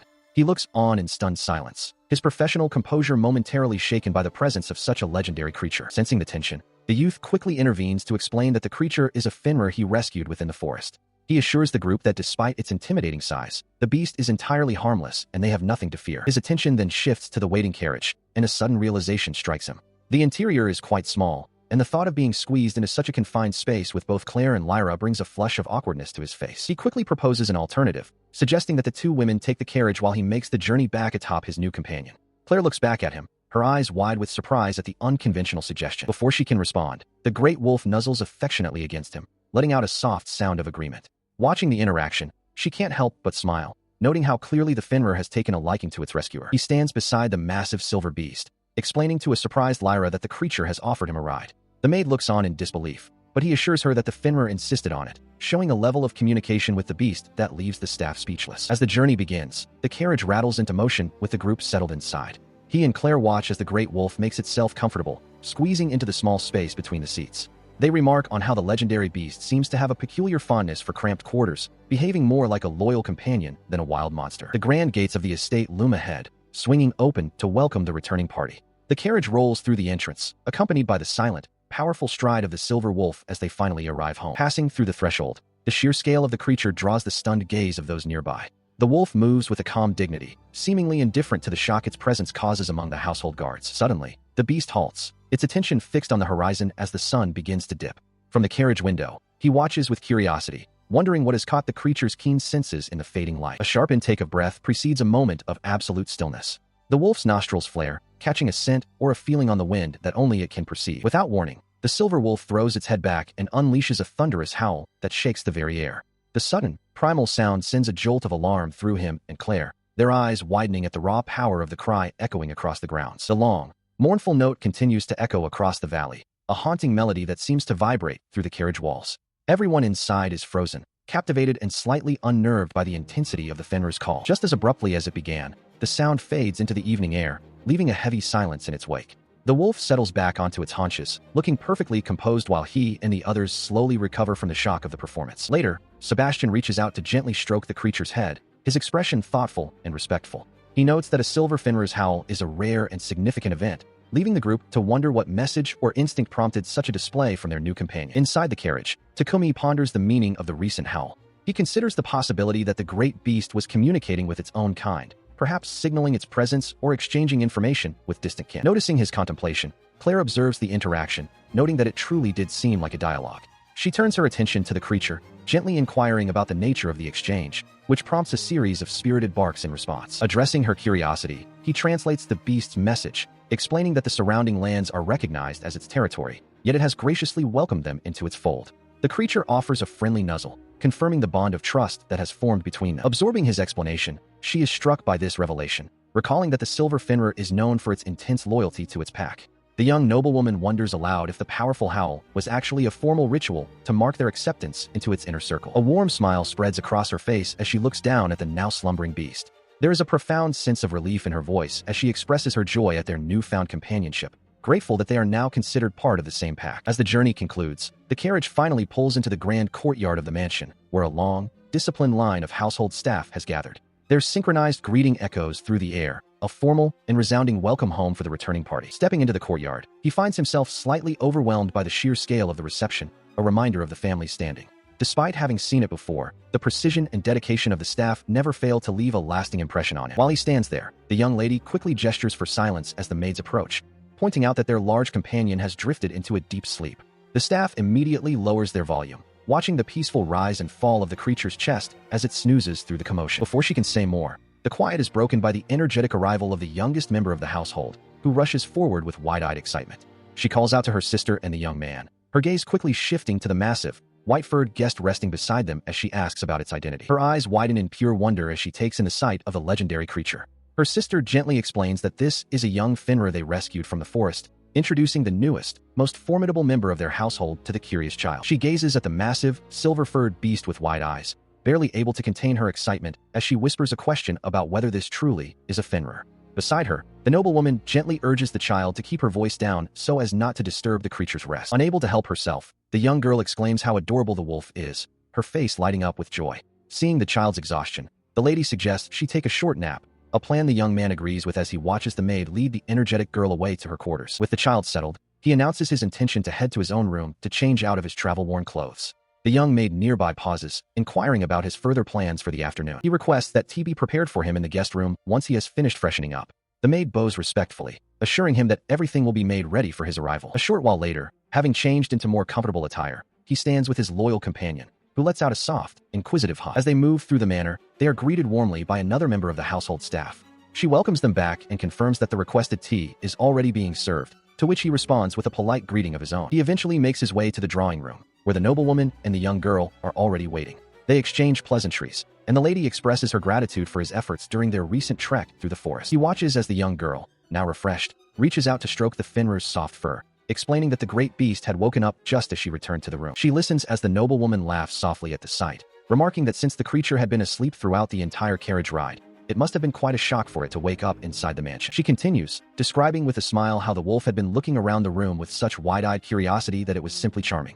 He can't help but agree, finding the powerful beast's innocent wonder equally endearing. She sits gracefully on the sofa, her curiosity piqued as she asks him to finally share the details of the weed cultivation experiments he had mentioned previously. He pauses, hand to his chin, considering how best to articulate his findings. However, as he begins to respond, a sudden, violent disorientation seizes him. His vision warps and fractures, the world tilting on its axis as a sharp gasp escapes his lips. He can barely process the confusion as his thoughts scatter, and he hears her voice calling out to him in alarm, sounding distant and muffled. He collapses, the floor seemingly vanishing as he plunges into a void of darkness. Around him, a chorus of panicked voices erupts. He hears her frantic cries alongside the sharp, worried barks of the great silver wolf and the shouts of the household staff. Though their calls reach his ears, his own voice is trapped, a heavy silence weighing down his tongue. As consciousness slips away, a faint, hazy memory flickers through his mind, a sense of déjà vu suggesting this isn't the first time exhaustion has claimed him so completely. A hazy consciousness began to stir, the world still shrouded in a thick, indistinct fog. A single, confused thought drifted through the void, questioning the nature of the surrounding darkness. He realized then that he had been adrift in sleep, the memories of how he arrived in this state still just out of reach. Slowly, his eyelids fluttered open, the harsh light of reality piercing through the lingering shadows of his slumber. The moment his vision cleared, he was met by the anxious faces of his companions, their voices overlapping in a chorus of relief and concern as they realized he had finally returned to them. He blinked in confusion, the memory of his last conversation with Clare suddenly resurfacing, followed by the jarring realization that he had simply collapsed mid-sentence. Sebastian confirmed his fears, explaining that he had been found unconscious in the guest room, much to everyone's alarm. As the fog of sleep fully dissipated, she offered a warm, gentle greeting, her smile radiating a profound sense of relief that the ordeal was over. Beside her, the great silver wolf let out a series of joyful barks, his tail thumping against the floor in a rhythmic display of excitement. Suddenly, the massive beast could no longer contain his enthusiasm and lunged forward, pinning the young man back onto the bed with a flurry of affectionate licks. He struggled playfully against the overwhelming weight and wetness, his protests lost in the chaos of the wolf's exuberant welcome. Watching the spirited reunion, Clare remarked on how deeply the wolf had worried, never leaving his side for a moment. Despite the exhaustion still clinging to his bones, he couldn't help but feel a surge of gratitude for the bond they shared, even as he tried to fend off the relentless affection of his oversized companion. The grand doors of the mansion's interior stand silent, a testament to the quiet tension following the recent medical emergency. Inside the parlor, Clare leans forward with concern, asking if he can recall the moments leading up to his sudden loss of consciousness. He sits across from her, trying to piece together the fragmented memories of their conversation after returning from the forest. He describes the terrifying sensation of his vision suddenly darkening until he could see nothing at all. Standing nearby, the doctor considers this, suggesting that the collapse might be a direct consequence of the young man's unique gift. Ancient texts provide a grim warning about such abilities, noting that excessive use of a gift can lead to a complete loss of consciousness. While some users can push their limits without failing, the exact threshold remains a mystery that scholars have yet to unravel. The physician continues his explanation, theorizing that a power distinct from ordinary magic resides within him to fuel his gift. He suggests that the depletion of this internal reserve is what triggered the collapse, a revelation that leaves the young man visibly stunned. Nearby, the great silver wolf rests peacefully while the doctor laments the difficulty of his research, noting that the rarity of gift users makes gathering data nearly impossible. He then questions whether the weed cultivation ability was used during the excursion into the forest. The young man confirms this, but points out the inconsistency. His collapse didn't occur until well after they had safely returned to the mansion. This leads to a deeper discussion about the duration and intensity of gift usage. The doctor hypothesizes that while some gifts have a long duration, others might place a massive, short-term burden on the user, potentially explaining the delayed reaction. Breaking the heavy atmosphere, Talura chimes in with a bright observation about the special medicinal herb used to treat the Fenrir. The massive wolf tilts its head, seemingly intrigued by the mention of the plant that saved. As she speaks, the physician seizes on the detail, noting that the herb emitted an unusual light when brought close to the silver Fenrir. Takumi's eyes widen as he remembers the faint glow, realizing that the ordinary-looking plant was far more significant than he first believed. He listens intently as Sebastian details the events following his collapse, specifically how Leo became lethargic and motionless shortly after. The butler posits that the herb didn't heal the Fenrir instantly, but rather sustained his state while his body recovered naturally, a process that likely exhausted Takumi's internal reserves. He absorbs this information, nodding as the doctor emphasizes that while the theory makes sense, it remains a working hypothesis for the time being. She then suggests that if this hypothesis holds true, he should refrain from using his weed cultivation ability for the time being, at least until they understand how to make it more sustainable and less taxing on his body. He offers a grateful smile, promising to follow her advice and prioritize his recovery, which brings a look of visible relief to her face. As the tension eases, she suddenly recalls his recent activities and asks about the specific experiments he had been conducting in the mansion's garden before his collapse. He thinks back to that day, describing a peculiar plant that had sprouted, one that didn't match any descriptions in the botanical text he had studied and seemed to possess unique properties. Sebastian adds to the mystery, recounting how he had left the specimen on a desk, only for Leo to find and consume it later that same evening. The results were immediate. The Fenrir, who had been sluggish and weak, suddenly brimmed with vitality. His fatigue seemingly vanished into thin air after eating the mysterious plant. A realization strikes him as he listens, and he confirms that the plant was indeed a potent medicinal herb, though he had noticed a strange possibility while cultivating it. He explains his new theory. Perhaps his gift isn't limited to known plants, but can manifest anything he envisions, creating entirely new species based on the specific needs or forms he imagines in his mind. He stands by as Talura beams with excitement, her voice filled with praise for his incredible abilities, while the large silver Fenrir, Leo, lets out a happy yip beside her. Despite the praise, Sebastian remains cautious, noting that while the herbs are effective, their potency could carry risks that require careful consideration. Takumi acknowledges the weight of these concerns, yet he offers a glimmer of hope by suggesting he could continue producing medicinal plants specifically for Clare and the household to distribute. He clarifies that he is willing to help so long as he doesn't push himself to the point of collapse, a proposal that Clare meets with wide-eyed enthusiasm as she eagerly requests a formal contract for the sale of his herbs. Overwhelmed with gratitude, she reaches out and clasps his hands firmly, offering her thanks on behalf of the entire ducal house for his generous contribution. While the atmosphere is celebratory, Sebastian reminds them that such a business venture cannot proceed without the Duke's formal approval. Clare understands the necessity of this step, and the butler, seeing her determination, pledges his full support in convincing his master of the plan's merit. As the conversation about the herbs settles, his attention shifts to the small creature nestled beside Talura, and he suddenly realizes they have yet to give the young Fenrir a name. He reflects on how a name would not only be practical, but would also foster a deeper sense of affection and connection between them and their new companion. Stepping forward to assist, Sebastian suggests that the first logical step in choosing a name is to determine the creature's gender. After a brief examination, the butler confirms that the young Fenrir is female, a revelation that delights Talura, who cheers at the thought of having another girl in their group alongside herself and Clare. Looking down at the small, white pup with a gentle gaze, Claire softly repeats the discovery before turning her focus to the creature, wondering what name would best suit her. She ponders deeply, her hand reaching out as she considers what name would truly suit the young creature. The small beast looks up with bright, expectant eyes, seemingly aware of the importance of the moment. Breaking the silence, the butler enthusiastically proposes the name Nikumu, but his suggestion is met with immediate hesitation, as it feels a bit ill-suited for a young lady. He slumps in disappointment at the rejection, while the others watch the awkward exchange with a mix of sympathy and amusement. After a moment of intense deliberation, a spark of inspiration lights up her face as she announces that she has finally made a choice. Lifting the pup into the air, she declares the name to be Sherry, explaining that it signifies one who is dearly beloved, a title that promises a future filled with happiness. Claire smiles warmly at the small creature, officially bestowing the name Sherry upon the young Fenrir. The pup responds with an energetic, high-pitched yelp, clearly pleased with its new identity. As she reaches out to the pup, a sudden, brilliant radiance erupts from its small form. The unexpected glow catches her completely off guard, leaving her wide-eyed with shock. This intense light quickly fills the room, causing the surrounding staff to cry out in alarm. Sebastian rushes forward, his voice filled with concern for his lady's safety, as the pup continues its spirited barking amidst the shimmering aura. When the brilliance finally recedes, the group gathers around the pair, finding the young noblewoman still kneeling beside the now calm creature. The air is thick with a newfound sense of wonder as they process the strange phenomenon. She remains frozen in place, her mind racing as she tries to comprehend the meaning of the mysterious light. The pup simply looks back at her with innocent eyes, letting out soft, rhythmic whimpers. Nearby, the young traveler watches the scene with a mix of curiosity and confusion, his own thoughts echoing the questions hanging in the air about the source of that sudden flash. He turns to the massive silver wolf, asking if the beast understands what just transpired. Meanwhile, a realization begins to dawn on the young woman, and she gasps as the possibility of a familiar contract crosses her mind. Confirming her suspicions, the veteran butler recounts legends he has heard regarding such events. He explains that when a monster accepts a name given by a human, a sacred bond known as a familiar contract is forged, always marked by a signature burst of light.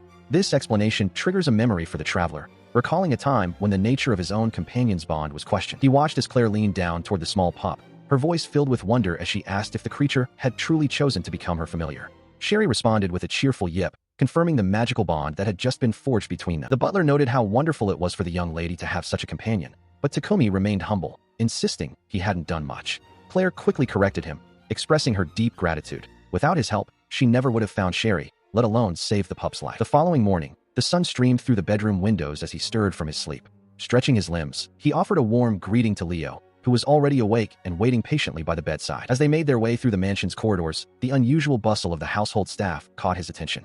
Seeing the maids hurrying past with a sense of urgency, he couldn't help but wonder what significant event was planned for the day. Upon entering the grand dining hall, he was greeted by the familiar sight of Claire and Sebastian waiting at the table. The room was bathed in the soft glow of the chandelier, and Claire offered a bright, welcoming smile as she wished him a good morning. Noticing an empty seat, he inquired about Talura's whereabouts, only to learn from a chuckling Claire that the young girl was still fast asleep.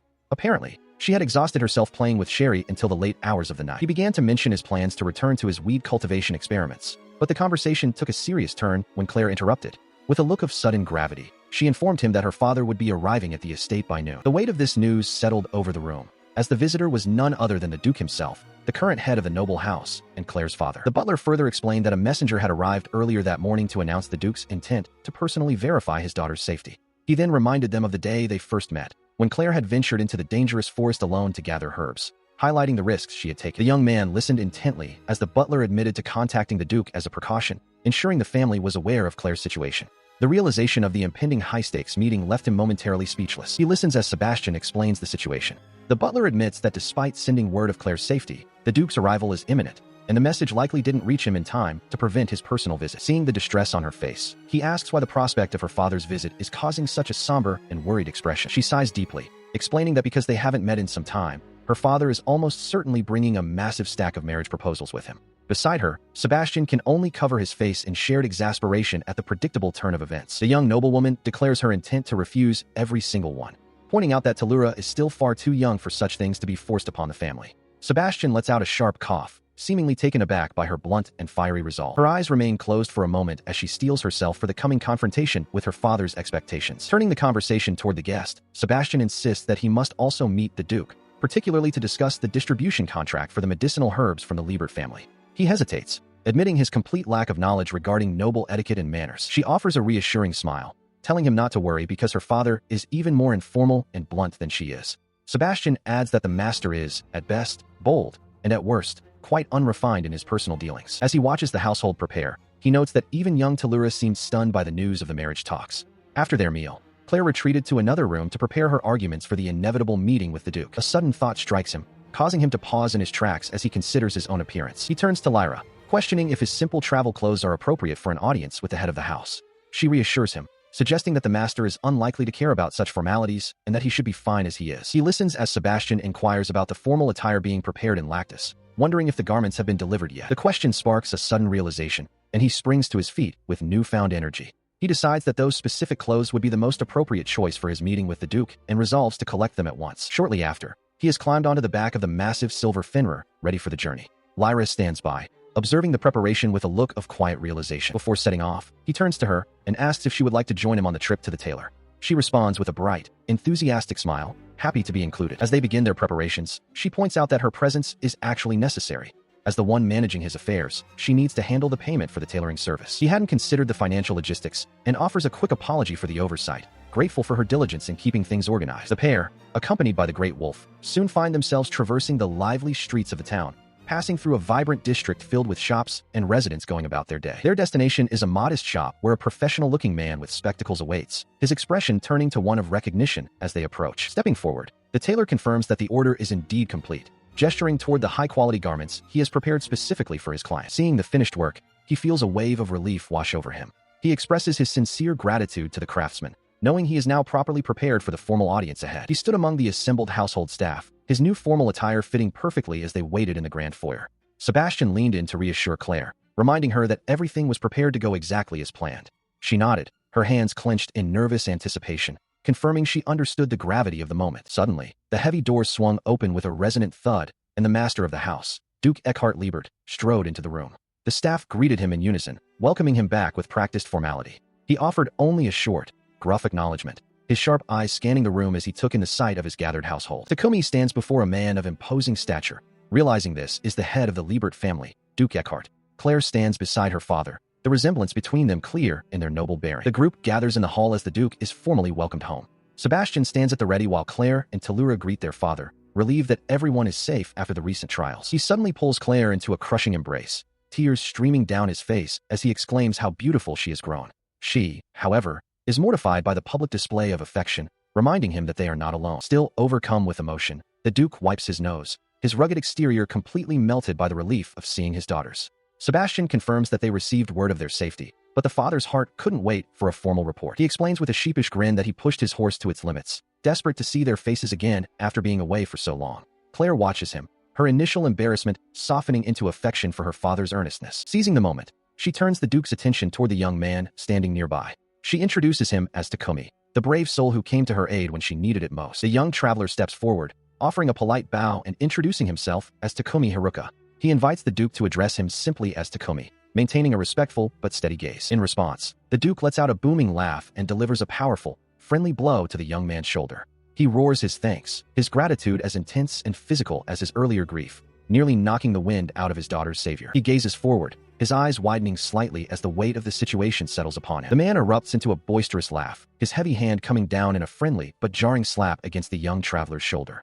He praises the youth's composure, noting how few could remain so unfazed by such a greeting, while his daughter softly interjects, concerned that her father's enthusiasm might be causing actual pain. This jovial atmosphere is suddenly pierced by a low, rumbling presence as the massive silver Fenrir leans in, its snout inches from the nobleman's face.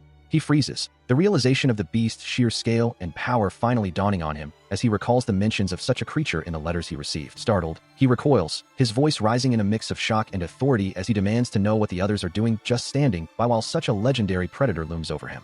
The young man tries to offer a calm explanation, but the sheer presence of the wolf god seems to drown out all reason for a moment. Regaining his composure, the lord of the house suddenly drops into a formal, deep bow, surprising everyone present. He introduces himself with gravity as Eckhart, the head of the Liebert family, and offers his profound thanks. The traveler, flustered by such a display from a high-ranking noble, desperately urges him to stand, assuring him that the great wolf means no harm. Sensing the need for a more controlled environment, the butler steps forward with practiced grace, suggesting they move to the guest room where tea can be served and the details of their journey discussed in comfort. The master of the house agrees, his initial shock giving way to the duties of a host. As they prepare to move, his daughter excitedly introduces the smaller white pup as Sherry, explaining that the young creature has also become her companion. He can only stare in bewilderment, realizing that the stories he has to catch up on are far more complex than he first imagined. Once settled within the plush confines of the parlor, a heavy silence falls over the room as the nobleman takes a moment to process the incredible tale he has just been told. He sits across from his guests, the weight of his responsibility as a father and a lord etched into his features. He admits that while he understands the traveler's unique circumstances, the presence of a silver Fenrir is not something that can be easily overlooked. He acknowledges the truth in the young man's words, yet his duty compels him to remain cautious, for the safety of his household is paramount. Leaning forward with a serious expression, he asks the one question that weighs most heavily on his mind. Can they truly be certain that the great beast will never turn its primal instincts against the people of this home? He listens as Takumi offers a firm reassurance, insisting that Leo is gentle and would never harm anyone without cause. The young man looks toward the massive beast for confirmation, and the Duke, though still cautious, seems to acknowledge the sincerity in his voice. Accepting the explanation for the moment, he rises from his seat with a formal air, expressing his gratitude and stating that he looks forward to their continued cooperation. The giant wolf remains a silent, watchful presence by the young man's side. He then shifts the conversation toward his daughters, Clare and Talura, his expression softening but becoming more serious. He reveals that he has brought along several marriage proposals, suggesting that it is high time they consider meeting potential suitors from the carefully selected list of candidates. When the young traveler attempts to address him with stiff formality, he quickly interjects, insisting that such titles are unnecessary between them and that he should simply be called by his name. The young man, clearly puzzled by the sudden talk of arranged marriages, asks why there is such a rush to find suitors for Clare. He looks back with a hint of surprise, wondering if the girls hadn't already shared the history of the matter with their guests. He begins to explain that the idea actually originated with Clare herself nearly a decade ago, sparked by her fascination with the romantic tales of the family's first head. The young woman listens intently, her eyes wide as the memories of her childhood curiosity are brought to light. Seeing the traveler's shock, he continues the tale, describing how Clare's determination to find her own path once led her to try and leave the estate entirely. To manage her impulsive spirit, he had stepped in to provide structured marriage interviews, though the situation became even more complicated after the loss of his wife. The atmosphere in the room grows heavy as the topic turns to the girl's mother, a figure Clare admits she has no memory of. He looks down, the weight of the past visible in the lines of his face as he prepares to speak of a painful chapter in their family history. He reveals the tragic truth. His wife had been frail and sickly since her own birth, a condition that cast a long shadow over their years together. His gaze is distant, lost in the memory of a woman who struggled against her own failing health. Though she had managed to survive the birth of their first daughter, he explains with a heavy heart that the strain of bringing Talura into the world was simply too much for her weakened body to bear. She passed away shortly after, leaving a void in their lives that has never truly been filled. He continues his explanation, his voice softening as he assures the girls that their mother felt truly fulfilled by their births. Takumi, listening intently, seeks confirmation of this bittersweet truth, asking if she was truly happy. As he speaks, a memory of their mother's radiant smile seems to fill the room, causing both sisters to break into tears. The weight of her love and sacrifice finally sinks in, leaving them overwhelmed with emotion as they realize how much they were cherished. In the quiet that follows, she whispers a soft plea to her departed mother, her voice barely audible over the crackling of the fireplace. The entire group sits in a heavy, reflective silence, even the great wolf Leo watching them with a solemn, protective gaze. She wipes away a stray tear, her face partially hidden as she struggles to regain her composure. The pain of the loss is still fresh, but the Duke's words have provided a small measure of comfort and a new understanding of their family's past. The Duke then offers a sincere apology for any hardships they endured that they might not even recall. He sits before them, no longer just a stern ruler, but a father seeking reconciliation with his past and his children, acknowledging the weight of his decisions. He quickly dismisses her concerns, noting that he always knew of her fascination with the family's legendary founder and that her interest was natural. Relieved, she offers a small, grateful smile, the tension between them finally beginning to dissipate. Taking a deep breath, she gathers her courage and asks if it would be acceptable to put an end to the marriage interviews once and for all. Her hands tremble slightly as she grips her dress, but her gaze remains fixed on her father, seeking her freedom. She stands tall, her voice ringing with newfound conviction as she declares her desire to choose her own path and her own partner, not to be left behind. Her younger sister leaps up as well, echoing the sentiment with childish enthusiasm and a bright, determined face. He nods in agreement, deciding then and there to personally decline the current suitors on their behalf. He confesses that the interviews were merely a way to ensure they knew how to navigate the world of men in their mother's absence, a lesson he now deems complete as they have grown into capable young women. He tells them not to give it another thought, as forcing such a significant life choice would be entirely meaningless without their genuine interest. The room feels lighter now, the shadows of the past finally giving way to a future they can shape for themselves, much to Talura's delight. He watches as Clare expresses her gratitude, but her gaze drifts toward Takumi, her voice trailing off as she struggles to find the right words. He lets out a soft, knowing hum in response to her hesitation, a subtle smirk playing on his lips as he strokes his beard. His daughter immediately erupts into a flustered panic, waving her hands and loudly insisting that nothing is wrong, while the butler watches the display with a gentle smile. With the emotional air cleared, the Duke decides to conclude the meeting, signaling that the heavy discussions for the day have come to an end. Feeling the weight of the day's revelations lift, he turns to his loyal butler to inquire about his quarters, expressing a deep sense of relief at seeing his daughter's happy faces. However, the butler interrupts his master's retreat, noting that one final matter requires attention before the night is through: the nature of the young traveler's mysterious gift. Eckenhart brings up the topic of Takomi's unique ability, referring to it as a gift. The young man listens intently, his expression one of focused curiosity as the conversation turns toward his mysterious power. He quietly confirms the name of his gift as weed cultivation, while Sebastian steps forward to elaborate, explaining that the youth possesses the remarkable capability to produce a wide variety of medicinal herbs. Eckenhart, surprised, seeks clarification on whether the ability is indeed what he suspected. His confirmation leaves the seasoned noble stunned, his voice rising in disbelief at the mention of aloe. The young man explains that his initial motivation was to find a cure for Tellura's ailment, which led him to experiment with cultivating the plant as a trial of his powers. He is further impressed when Sebastian adds that the process appeared effortless for the youth. Eckenhart presses for more detail, questioning if the plants produced are truly high-grade medicinal herbs. His amazement grows as Clare chimes in with enthusiasm, noting that he has successfully created several other types of medicine as well. The young man remains humble, though the weight of his accomplishments clearly resonates with the group. She notes his progress, and Sebastian observes that the youth seems to be constantly researching new ways to utilize his gift, even producing rare herbs that the butler himself has never encountered. Eckenhart listens with a newfound respect, realizing the depth of the young man's dedication. He takes a moment to process this information, acknowledging that while the name, weed cultivation, sounds mundane, the gift itself is exceptionally potent and useful. He then asks if there is more to the story, sensing that the discussion is far from over. He listens as Sebastian confirms that they are already planning a formal sales agreement with the young man. The noble patriarch nods in approval, recognizing that such an arrangement would bring significant prestige and profit to the duke's household. The seasoned noble fixed his gaze on the young man, his voice low and steady as he sought confirmation of the proposal Clare had brought forward. He admitted that while the offer was undeniably attractive, he had no intention of binding anyone to a contract without their full, willing consent. In response, the young man explained that Clare had already detailed the various advantages and drawbacks of such an arrangement. He emphasized that his primary motivation wasn't mere profit. Rather, he genuinely hoped his unique gift could serve a greater purpose and be of use to the household. The master of the house fell silent for a moment, his sharp eyes searching the youth's face as he processed this earnest declaration. He saw no hesitation in the young man's expression, only a quiet, firm resolve. Suddenly, the room filled with boisterous laughter as the noble expressed his admiration for the youth's courage to speak so plainly without flinching. With a decisive nod, he turned to his daughter and agreed that they would indeed move forward with the contract. Overwhelmed with gratitude, the young man bowed his head, while the lord instructed his butler to finalize the necessary documents, sealing the new partnership with a formal acknowledgement. Later that evening, he sat on the edge of his bed, the weight of the day's events finally settling.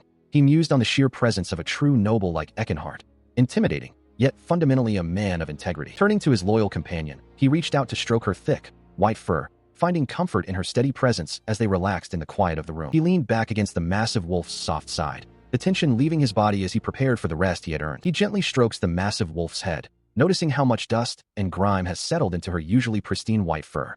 He remarks on her state, realizing she needs a good cleaning after their recent exertions. Thinking ahead, he decides that a thorough bath after dinner is in order for both of them. The great beast responds with a soft, high-pitched whine, as if agreeing with the plan for a refreshing soak. Their quiet moment is interrupted by a polite knock as the elderly butler approaches, inquiring if he might have a moment of the young man's time. He looks up, assuring the man that he is free to talk. Stepping into the room, the butler presents a formal-looking document, explaining that he has brought the paperwork they discussed.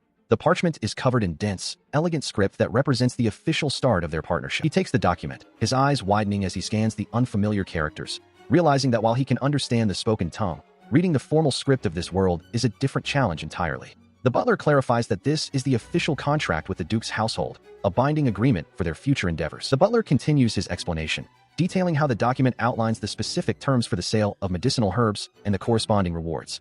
He notes that while a verbal agreement was reached earlier, this written record is necessary to finalize the legalities and ensure both parties are fully informed. Accepting the gravity of the situation, he promises to read through the terms carefully, while the butler encourages him to ask any questions that might arise. Outside the door, the Duke himself lingers, his expression uncharacteristically hesitant as he prepares to enter. Stepping into the room, the Duke bows his head slightly, expressing a deep, personal need to thank the young man for saving his daughters, Clare and Tellura. Though the youth tries to credit the wolf for the rescue, the noble insists that his gratitude remains unchanged, acknowledging the young man's pivotal role in the event. He then turns his gaze toward the white wolf, his voice tinged with a hint of apprehension as he asks if the creature still harbors any anger toward him. To his visible relief, the beast offers a friendly, low bark, signaling that there is no lingering animosity between them. Observing the exchange, the butler softly reminds his master that neither the young man nor his companion are the type to hold onto petty grudges. The Duke sighs, admitting that he had been genuinely concerned his earlier, more rigid attitude might have caused a lasting rift. He offers a sincere apology for his earlier bluntness, but the young man quickly dismisses the concern, assuring the Duke that no offense was taken. Beside them, the great white wolf watches the exchange with quiet intensity. After the meal concludes, the butler inquires if the guest has had a chance to review the proposed contract. Despite his earlier struggle with the script, the young man claims to have read it all, prompting the Duke to ask if any points require clarification. He admits that the terms seem almost too favorable to him, a sentiment the young noblewoman confirms by explaining that she and the butler drafted the agreement together with her father's full approval. The Duke explains that entering the medicinal herb market is a strategic move for his house, and the young man's unique gifts provide a guarantee of quality that makes the generous terms a sound investment. He continues, warning that once word of such talent spreads, other powerful figures and merchants will undoubtedly try to intervene, and he asked for the young man's perspective on the matter. A moment of silent contemplation follows as the young man weighs the weight of the Duke's words and the implications of his own future. Breaking the silence, he confesses that while the offer is excellent, he wishes to add a single condition: the permission to remain at the estate for a while longer. This request is met with a burst of boisterous laughter from the Duke, who declares that the young man is welcome to stay as long as he wishes, a sentiment echoed by the joyful expressions of the two sisters. He clarifies that such hospitality is offered freely, independent of any business arrangement, though he offers to formalize the residency within the contract if it would provide more peace of mind. Overwhelmed by the warmth of the family's reception, the young man expresses his heartfelt gratitude, finally feeling a sense of security within the mansion's walls. He watches as the final strokes of the pen formalize the agreement, officially binding him to the Duke's house as a supplier of medicinal herbs. With the business concluded, his thoughts shift to more immediate, domestic matters.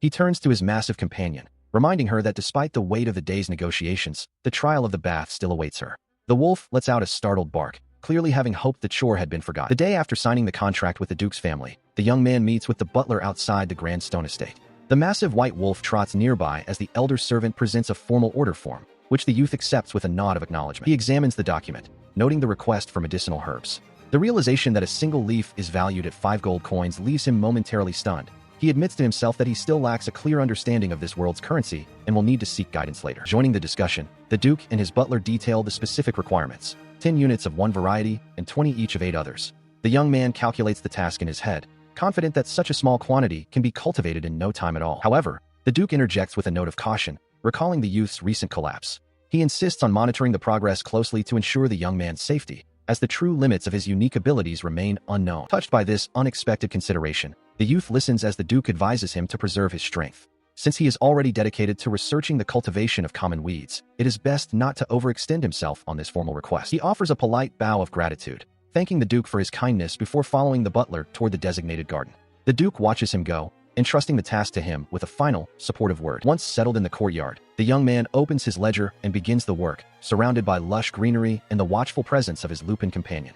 He focuses his intent on the soil, calling upon his gifts to bring the requested plants to life. The Duke looks on in awe as the process concludes, marveling at the speed of the harvest. He asks if every herb on the list has been accounted for, and after receiving a confident confirmation, he checks on the youth's physical well-being, relieved to hear that the effort has not taken a toll. He has left a lasting impression on the Duke, who stares at a vibrant aloe plant in disbelief. Eckenhart muses on the sheer power of the weed cultivation skill, marveling at how such a potent medicinal herb could be brought to life so effortlessly. Turning to the young man, the Duke offers a formal word of thanks for his contributions. He remains humble, insisting that his efforts are merely a small way to repay the kindness shown to him by the household, a sentiment that brings a warm smile to his face as Clare and Sebastian look on. The butler steps forward, clutching the ledger and confirming that the inventory matches the order perfectly. A sense of relief washes over the group, the administrative hurdles of the herb request finally cleared. When asked if he intends to handle the harvest personally, he explains that his unique ability allows him to pluck the plants at the exact moment their medicinal properties are at their peak. To demonstrate, he deftly snaps a leaf from its stem,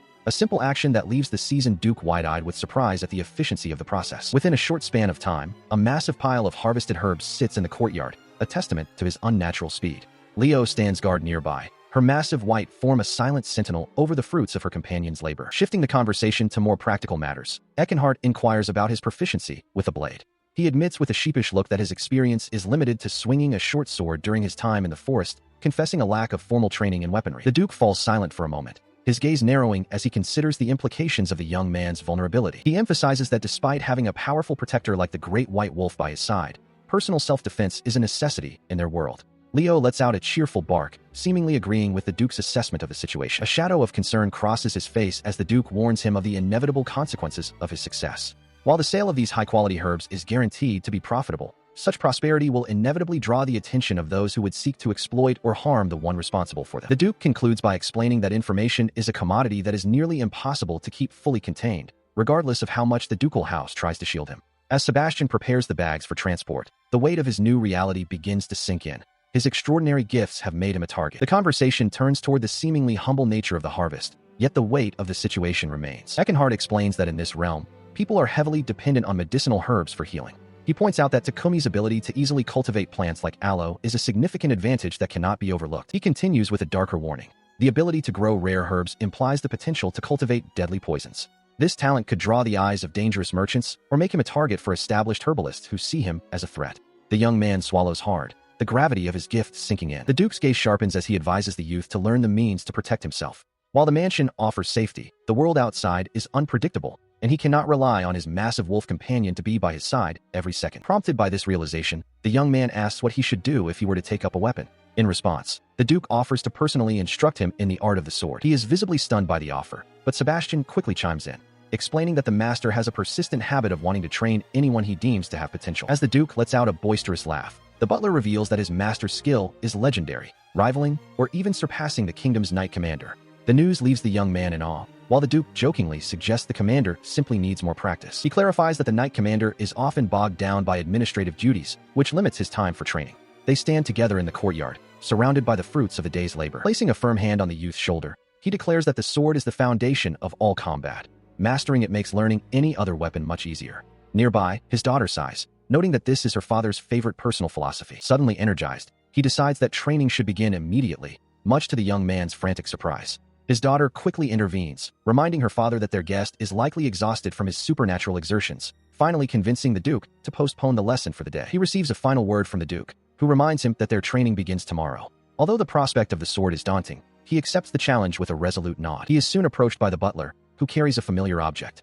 It is the very sword he carried during his time in the forest, returned to his care before the lessons begin. With the matter of the sword settled, the conversation shifts to the morning's work. A heavy pouch is emptied onto the table, revealing a glittering pile of coins, the promised reward for the medicine he produced. Seeing the variety of metals, he realizes he knows nothing of this land's currency and asks for an explanation. He watches as the butler pauses, a look of understanding crossing the older man's face as he remembers his guest's origins.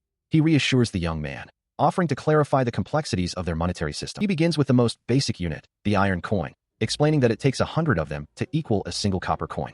A typical day's worth of food, he notes, cost between 10 and 20 of these copper pieces. The explanation continues up the scale, detailing how 100 copper coins form a silver piece, and 10 of those silver pieces constitute a single gold coin. Most commoners, he adds, rarely deal in gold, conducting their daily lives with silver and copper. He further explains the practicalities, noting that using a gold coin for a simple loaf of bread is nearly impossible, as most shops would struggle to provide the necessary change. While the butler speaks, the young man begins to translate these values into the familiar terms of his old world. He calculates that an iron coin is roughly equivalent to a single yen, making a copper coin worth 100, a silver piece worth 10,000, and a gold coin worth a staggering 100,000. The realization hits him like a physical blow when he looks back at the pile on the table. If 5 gold coins can build a modest house, then the 55 coins he has just been handed represent a small fortune, over 5 million yen in his previous life's currency. He stares at the pile, his mind racing as he processes the sheer scale of the reward for just a few herbs. Noticing his stunned silence, the butler asks if the amount is sufficient or if he should negotiate for a higher price based on the shop's profits.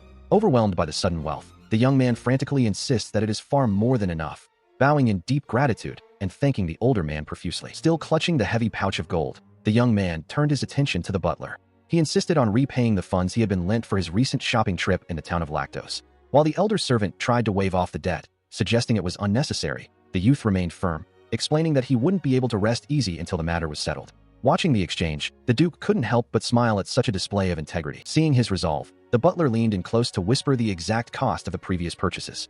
The revelation seemed to strike the young man like a physical blow, his eyes widening as the sheer scale of his new wealth compared to his past expenses finally began to sink in. After the butler excused himself to prepare for dinner, the youth collapsed onto the floor, his mind reeling. Beside him, the massive white wolf watched with quiet curiosity as he stared blankly into space. He could only think of one thing: the sheer, terrifying value of the medicinal herbs he had gathered, realizing that he now held a fortune that changed everything. The massive white wolf rests peacefully, a silent promise of companionship lingering in the air. This bond between the young man, the spirited girl, and their lupin protector marks the beginning of a new chapter, one where the echoes of steel will soon join their daily lives. Standing before her father at the dinner table, The young girl gathers her courage to make a formal request, asking if she might begin training with the sword. Her father, the seasoned lord, pauses in surprise at the sudden ambition. She continues with growing fervor, explaining that she wishes to have a familiar of her own, just like the others, and believes that to earn such a companion, she must first learn to fight. Her brother and sister watch the exchange, noting the weight of her resolve despite the difficulty of the path she seeks. Her father probes deeper,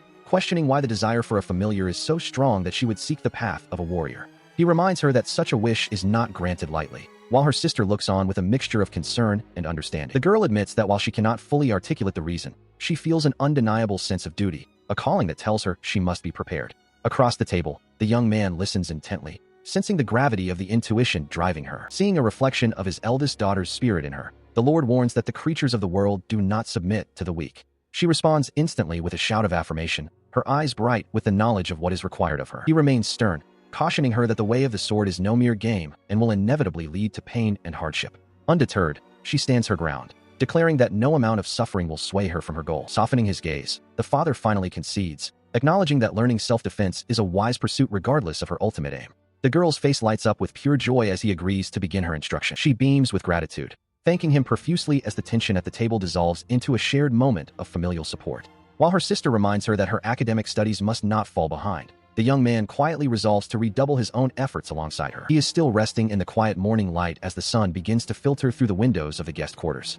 Beside him, the massive white wolf remains curled in a deep, peaceful slumber. Stretching his arms wide with a long, weary yawn, he realizes he might have risen a bit too early. The room is silent, save for the soft breathing of his companion. A sudden, polite knock at the door breaks the stillness, followed by a familiar voice inquiring if he is already awake. He turns his head toward the sound, his expression one of mild surprise. Opening the door, he finds the young girl standing there, looking quite energetic for the early hour. She explains that she woke up far too soon, and, with her friend Sherry still asleep, she found herself with nothing to do. As she steps into the room, he offers a quiet apology, noting that the great wolf is still lost in sleep. The girl beams, assuring him that she doesn't mind at all, as she finds the sight of the powerful creature resting to be quite charming. Her expression softens as she confesses to feeling a flutter of nerves about the training session ahead. He admits that he shares her anxiety, which catches her off guard. He explains that while he has brandished a blade in the wild, receiving formal instruction feels like an entirely different challenge, and they find comfort in their shared apprehension. Their conversation is interrupted by a wide, toothy yawn from the bed as the white wolf finally stirs. They both turn to greet her, welcoming their companion to the new day. The moment of calm ends when the master of the house appears, his presence commanding and his expression full of resolve. He declares that it is time to begin their lessons, and both students respond with a determined shout, ready to face the trials of the day. Eckenhart begins the lesson by presenting a sword, explaining that the first step is learning how to grip it properly. Takumi gazes at the weapon, noting its fine craftsmanship and the likely high cost of such a well-made blade. Encouraged by the instruction, Talura eagerly takes her stance while Takumi prepares himself. Eckenhart guides them, explaining that they must swing the blade exactly as they hold it, maintaining a keen awareness of where the edge is facing at all times. She puts all her strength into a practice swing, following the path Eckenhart described. He watches closely, emphasizing the importance of the blade's trajectory as Takumi observes the technique with focused intensity. The momentum of the heavy weapon proves difficult to control, leaving her jolted and complaining of the sudden strain on her arms. Eckenhart sternly reminds them that without a proper line of attack, even the finest blade is useless, before calling Takumi forward for his turn. After several attempts, both students are left gasping for air, their bodies trembling from the unfamiliar exertion. Their mentor observes their fatigue, noting that it is only natural for the sword to control the wielder until they gain sufficient experience, and decides to halt the practice for a moment. He then outlines a new plan, stating that they must first focus on basic physical conditioning to build the necessary stamina for combat. Talura looks up curiously, wondering what specific exercises this new training will entail. This leads to a grueling routine of bodyweight exercises performed repeatedly in the castle courtyard. They push through sets of push-ups and core work under the watchful eye of their instructor. The training continues with squats, a simple but demanding task that tests their leg strength. While Takumi maintains his focus despite the burn, Talura begins to flag, her expression showing the weight of the repetitive motion. To further build their endurance, running is added to the regimen, pushing them to their absolute limits. They stagger forward, lungs burning, as the sun beats down on the training grounds. Finally, the order to rest is given, and they collapse onto the grass in a state of total exhaustion. Leo approaches her weary companions, watching over them as they struggle to catch their breath while Eckenhart stands by, satisfied with their initial effort. He approaches the commander with a tentative request, wondering if he might be allowed to experiment with weed cultivation using his unique skills. Eckenhart, though surprised by the sudden inquiry, grants his permission on the condition that it does not detract from the rigorous training schedule already in place. Having secured permission, he crouches in the dirt to present a small, vibrant leaf to the curious young girl. He explains that this particular herb, a product of his cultivation, possesses remarkable properties for relieving physical exhaustion. The experiment takes a sharp turn when both the commander and the girl take a bite, their faces instantly twisting into masks of pure revulsion. The medicinal herb is effective, but its flavor is evidently catastrophic, leaving them gagging at the bitterness. Despite the harrowing taste, the effects are undeniable as a surge of vitality returns to their weary limbs. Seeing this, Eckenhardt's eyes gleam with a new, terrifying resolve. If such a potent recovery method exists, he decides then and there to double the intensity of their daily drills, much to the young man's horror. Several days of this relentless new regimen pass, leaving him collapsed on the grass, gasping for air as his body reaches its absolute limit. A gentle voice breaks through his haze of fatigue as the lady of the house approaches, her face etched with deep concern for his well-being. She offers him a moment of respite, her presence a calm contrast to the grueling atmosphere of the training grounds. He manages a weak response, trying to reassure her despite his obvious state of total depletion. Wiping the heavy sweat from his brow, he looks up at her, noticing the soft, sympathetic light in her eyes. She watches him closely, her worry manifest in the slight furrow of her brow as she takes in his disheveled appearance. She confesses her unease, admitting that she feels responsible for the situation, yet found herself unable to temper her father's sudden burst of instructional enthusiasm. Her hands clasp together as she questions whether this path of the sword is truly what he desires, given the toll it is taking. The noblewoman continues, explaining that while she lacks the strength to wield a blade herself, she wishes to ensure his safety through other means, perhaps by relying more on the household guards. She looks at him earnestly, hoping to convince him that such extreme self-sacrifice might not be necessary if he simply accepts the protection already available to him. He gazes back at her, deeply moved by her genuine care, yet he remains silent as he reflects on his own motivations. He knows he cannot simply tell her that he pushes himself because he feels it is necessary for his own growth, leaving him searching for the right words to bridge the gap between her concern and his resolve. He addresses Clare directly, his expression resolute as they speak privately. He makes it clear that he has no intention of giving up his swordsmanship training, despite the challenges of his new life. Sitting together on the stone balcony overlooking the estate, he elaborates on his resolve. He admits that while hiring guards is an option, it would only burden those around him. More importantly, he confesses a personal desire to grow stronger, feeling a sense of unease at the thought of always being the one shielded by Leo's power. She listens intently before offering a gentle rebuttal, assuring him that his presence is never a burden. She points out that since Leo is a silver Fenrir, the most formidable of monsters, it is only natural for him to rely on her protection. He pauses, his gaze drifting as a memory surfaces. He reminds her of a conversation they had once before, regarding Leo's true nature and her past. In his mind's eye, he sees a time when the massive wolf was nothing more than a small pup. He explains that she wasn't always the towering guardian she is now. There was a time when she was small enough to be cradled in his arms, and he was the one who stood as her protector. The image of that tiny, bright-eyed creature brings a soft smile to his face. He reflects on how, even back then, simply being by her side brought him immense happiness. His expression softens further as he reaches a new realization. He suggests that perhaps their relationship isn't just about one protecting the other, but rather a bond where they have always looked out for one another. She watches him, her own expression warming with affection. She remarks on how gentle his face becomes whenever he speaks of his companion, a comment that leaves him visibly flustered. She notes that he doesn't treat Leo as a subordinate to be commanded, but as something far more precious. She listens intently as he explains his humble goal, to reach a point where he can, at the very least, defend himself. He then leans in, asking her to keep this conversation a secret from her father, fearing the man might become overly concerned or lecture him. The suggestion of a private secret between them catches her off guard, her eyes widening in surprise. After a moment of reflection, she offers a gentle smile, promising to support his efforts rather than fret over them. He breathes a sigh of relief, expressing his gratitude for her understanding. Their quiet moment is interrupted by a boisterous shout from the young girl, who announces that the rest period has concluded. Beside her, the massive white wolf lets out a playful bark, while the master of the house stands tall, ready to resume the day's activities. He stands up, signaling his return to the training field. As he walks away, she watches him, inspired by his resolve to find her own way to contribute to the family's well-being. He moves toward the open grounds, his mind already shifting back to the task at hand. Reaching the practice area, he clenches his fist with a newfound determination, silently vowing to give his absolute best in the coming days. Several days of rigorous practice pass until the master of the house suddenly declares the start of a mock battle. The announcement leaves the young man and the little girl stunned, especially when the seasoned warrior reveals that he will be the opponent. While his daughter expresses concern over the intensity of such a match, the veteran dismisses her worries, challenging the boy to strike with everything he has learned. Stealing his nerves, the youth accepts the challenge, drawing his practice blade. He closes his eyes for a brief second, centering himself and recalling every movement he has practiced as the duel begins. He lunges forward, breath hitching as he pours every ounce of focus into his strike. Eckenhardt watches with a critical eye, noting that while the swing had decent form, it was still lacking the necessary power and precision. With a sudden, sharp metallic ring, the momentum of the duel shifts instantly. The young man's practice sword is sent spinning into the air, leaving him defenseless and staring in disbelief at his empty hands as his opponent stands unmoved. He grits his teeth in frustration, cursing his own inadequacy as his mentor bluntly reminds him that he is still far from proficient in the art of the blade. The seasoned warrior explains that once a blade is lost, a fighter of his current level has no means of survival against a superior foe, emphasizing the gravity of the mistake. Closing the distance, the older man places a firm hand on his student's chest, declaring that in a true life-or-death struggle, this moment would have marked his end. The youth can only offer a quiet, humbled word of thanks for the lesson. The heavy atmosphere is shattered by a low, guttural growl as the massive white wolf suddenly lunges forward, interposing herself between the two men with her fangs bared in a display of raw aggression. Her eyes burn with a protective fury, causing even the veteran soldier to recoil in shock, stammering the great beast's name in confusion as he faces her wrath. Realizing the misunderstanding,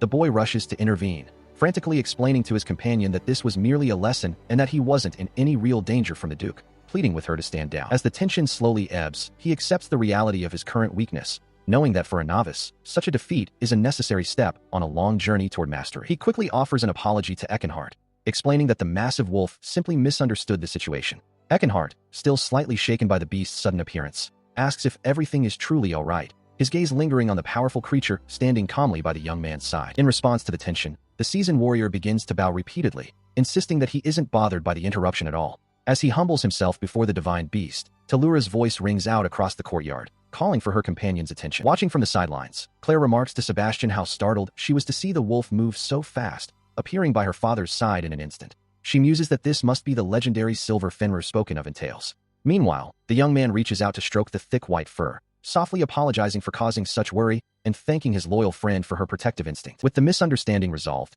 the training session draws to a close as swords are sheathed with a sharp metallic ring. Tellura finishes her own drills with a bright smile, bowing deeply to express her gratitude for the lesson. As the group gathers, Eckenhart explains that while he would like to stay and teach them more thoroughly, his duties regarding the herb trade require his immediate attention. He instructs them to continue their training using the regimen he has established, prompting a chorus of determined farewells as he prepares to depart. The day of Eckenhart's return to the main residence has arrived. Within the quiet grandeur of the dining hall, he issues instructions to his loyal butler, Sebastian, ensuring that the medicinal herbs recently prepared by Takumi are packed for the journey. As he begins his meal, the lord of the house further clarifies his plans, directing that the initial sales of these herbs should commence in the bustling town of Lactose. Sebastian bows his head in silent assent, acknowledging the command with his usual professional grace. He elaborates on the strategy, noting that the high volume of travelers in Lactose will ensure that word of the herb's quality spreads rapidly. His primary concern remains Takumi's well-being, intending to wholesale only a manageable amount to avoid placing an undue burden on the young man. Hearing this, Clare inquires if they will be utilizing the specific shop they had previously discussed. Her father confirms the choice, explaining that since the shop's inventory hasn't been finalized, the herbs are a perfect fit.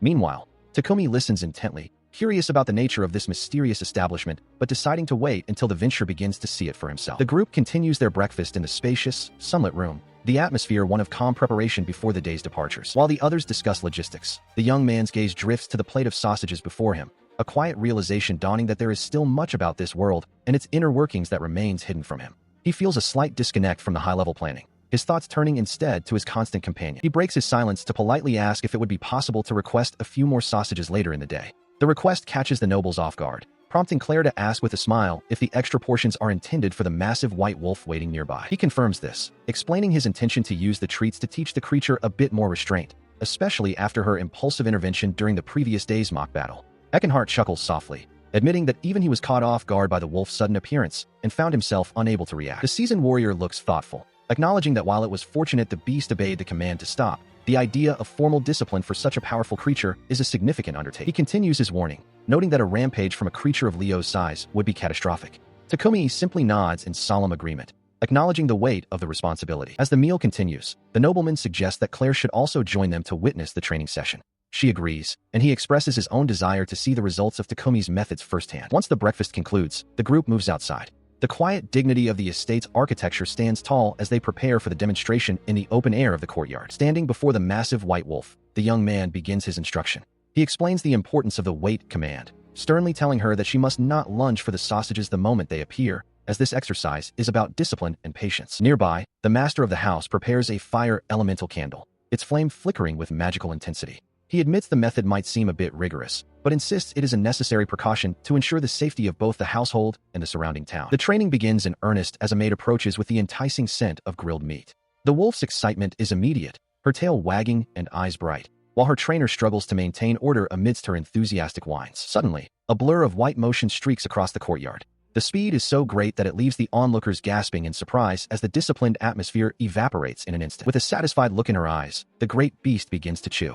The wait command seems to have been forgotten the moment the savory aroma hit her nose, her focus entirely on the prize. The spectators stand in stunned silence, their eyes wide as they process how quickly the situation devolved.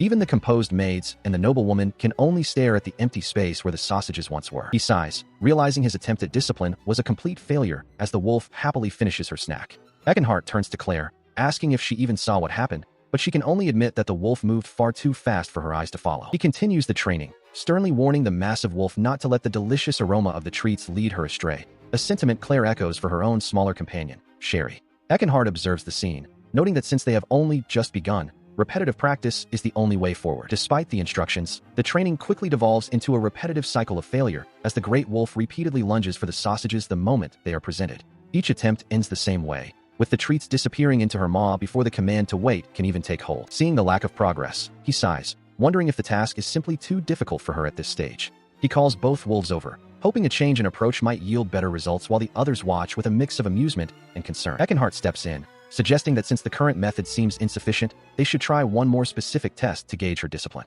Nearby, the wolf finishes off another bowl of food, seemingly oblivious to the rigorous standards being set for her. He holds a single sausage directly in front of her nose, his voice firm as he commands her to remain perfectly still and endure the temptation. She stares at the treat with intense focus, her tongue lolling out as she pants with anticipation, while the onlookers hold their breath to see if she can finally maintain her composure. The moment the treat is tossed into the air, her instincts take over, and she snaps it up with a swift, practiced motion that leaves Clare gasping in surprise. Watching the display, Eckenhart begins to question the purpose of the exercise, wondering aloud what exactly.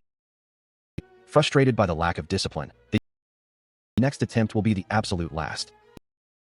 With joy, clearly enjoying the game more, gathers in the courtyard, watching and white wolf balances a sausage precariously on the tip of her nose, a final test of her patience and control. As he checks his pocket watch, waiting for the designated time to pass before giving the signal, he realizes with a start that the wolf has already swallowed the treat, her satisfied expression proving that her appetite still far outweighs her discipline. He reflects on the training session, noting that Sherry also did her best to keep up. Clare agrees with a warm smile, finding the whole ordeal with the sausages quite amusing and noting that they all showed a surprising amount of patience. Seeing an opportunity for further growth, Eckenhart suggests that the young man try riding Leo. The proposal catches him off guard, his eyes widening in surprise at the sudden suggestion, while Leo continues to snack contentedly in the background. Despite his initial hesitation, he finds himself perched atop the massive white wolf. He wonders aloud if it's truly all right for him to be there, but Eckenhart reassures him that Leo won't mind, while Clare notes how well he's adapting to the new perspective. The time for departure soon arrives, and the group gathers at the grand entrance of the estate. Eckenhart prepares to head to the royal capital, bidding a fond farewell to his daughter and ensuring that the guards are ready for the journey ahead. Before he leaves, the Lord turns his attention back to the young man, officially entrusting him with the care of the mansion and the ongoing business of the herb sales. He accepts the responsibility with a respectful nod, promising to handle things diligently. With a final wave and a stern but loving reminder for Tellura to keep up with her training, Eckenhart gallops away. The remaining group watches him go until he is but a speck on the horizon, the weight of their new responsibilities settling over them. The following morning, the quiet of the mansion is shattered when the young girl bursts into the room. She announces with exuberant joy that her studies are finally complete, her arms raised in triumph as she skips toward him. She rushes forward and throws her arms around him, unable to contain her excitement. She eagerly explains that because she finished her work ahead of schedule, she won't have to study for quite some time starting tomorrow. Both he and Clare are stunned by the revelation. They learn that the girl, driven by a singular goal, managed to power through several days' worth of lessons in a single sitting, a feat of academic endurance they hadn't expected. Her face beams with a proud, wide smile as she reveals her true motivation. She wanted to clear her schedule for the new training her father mentioned. He can't help but be impressed by her dedication and the cleverness of her plan to avoid any further interruptions. She stood with the others, her energy palpable as they discussed the upcoming plans. Clare laughed softly, confirming that everything was in order. Takumi turned his attention toward the massive white wolf, entrusting her with a specific task and offering a warm smile. In response, the great beast let out a series of cheerful barks that echoed through the grand dining hall, her smaller companion watching on as the group prepared for the days ahead.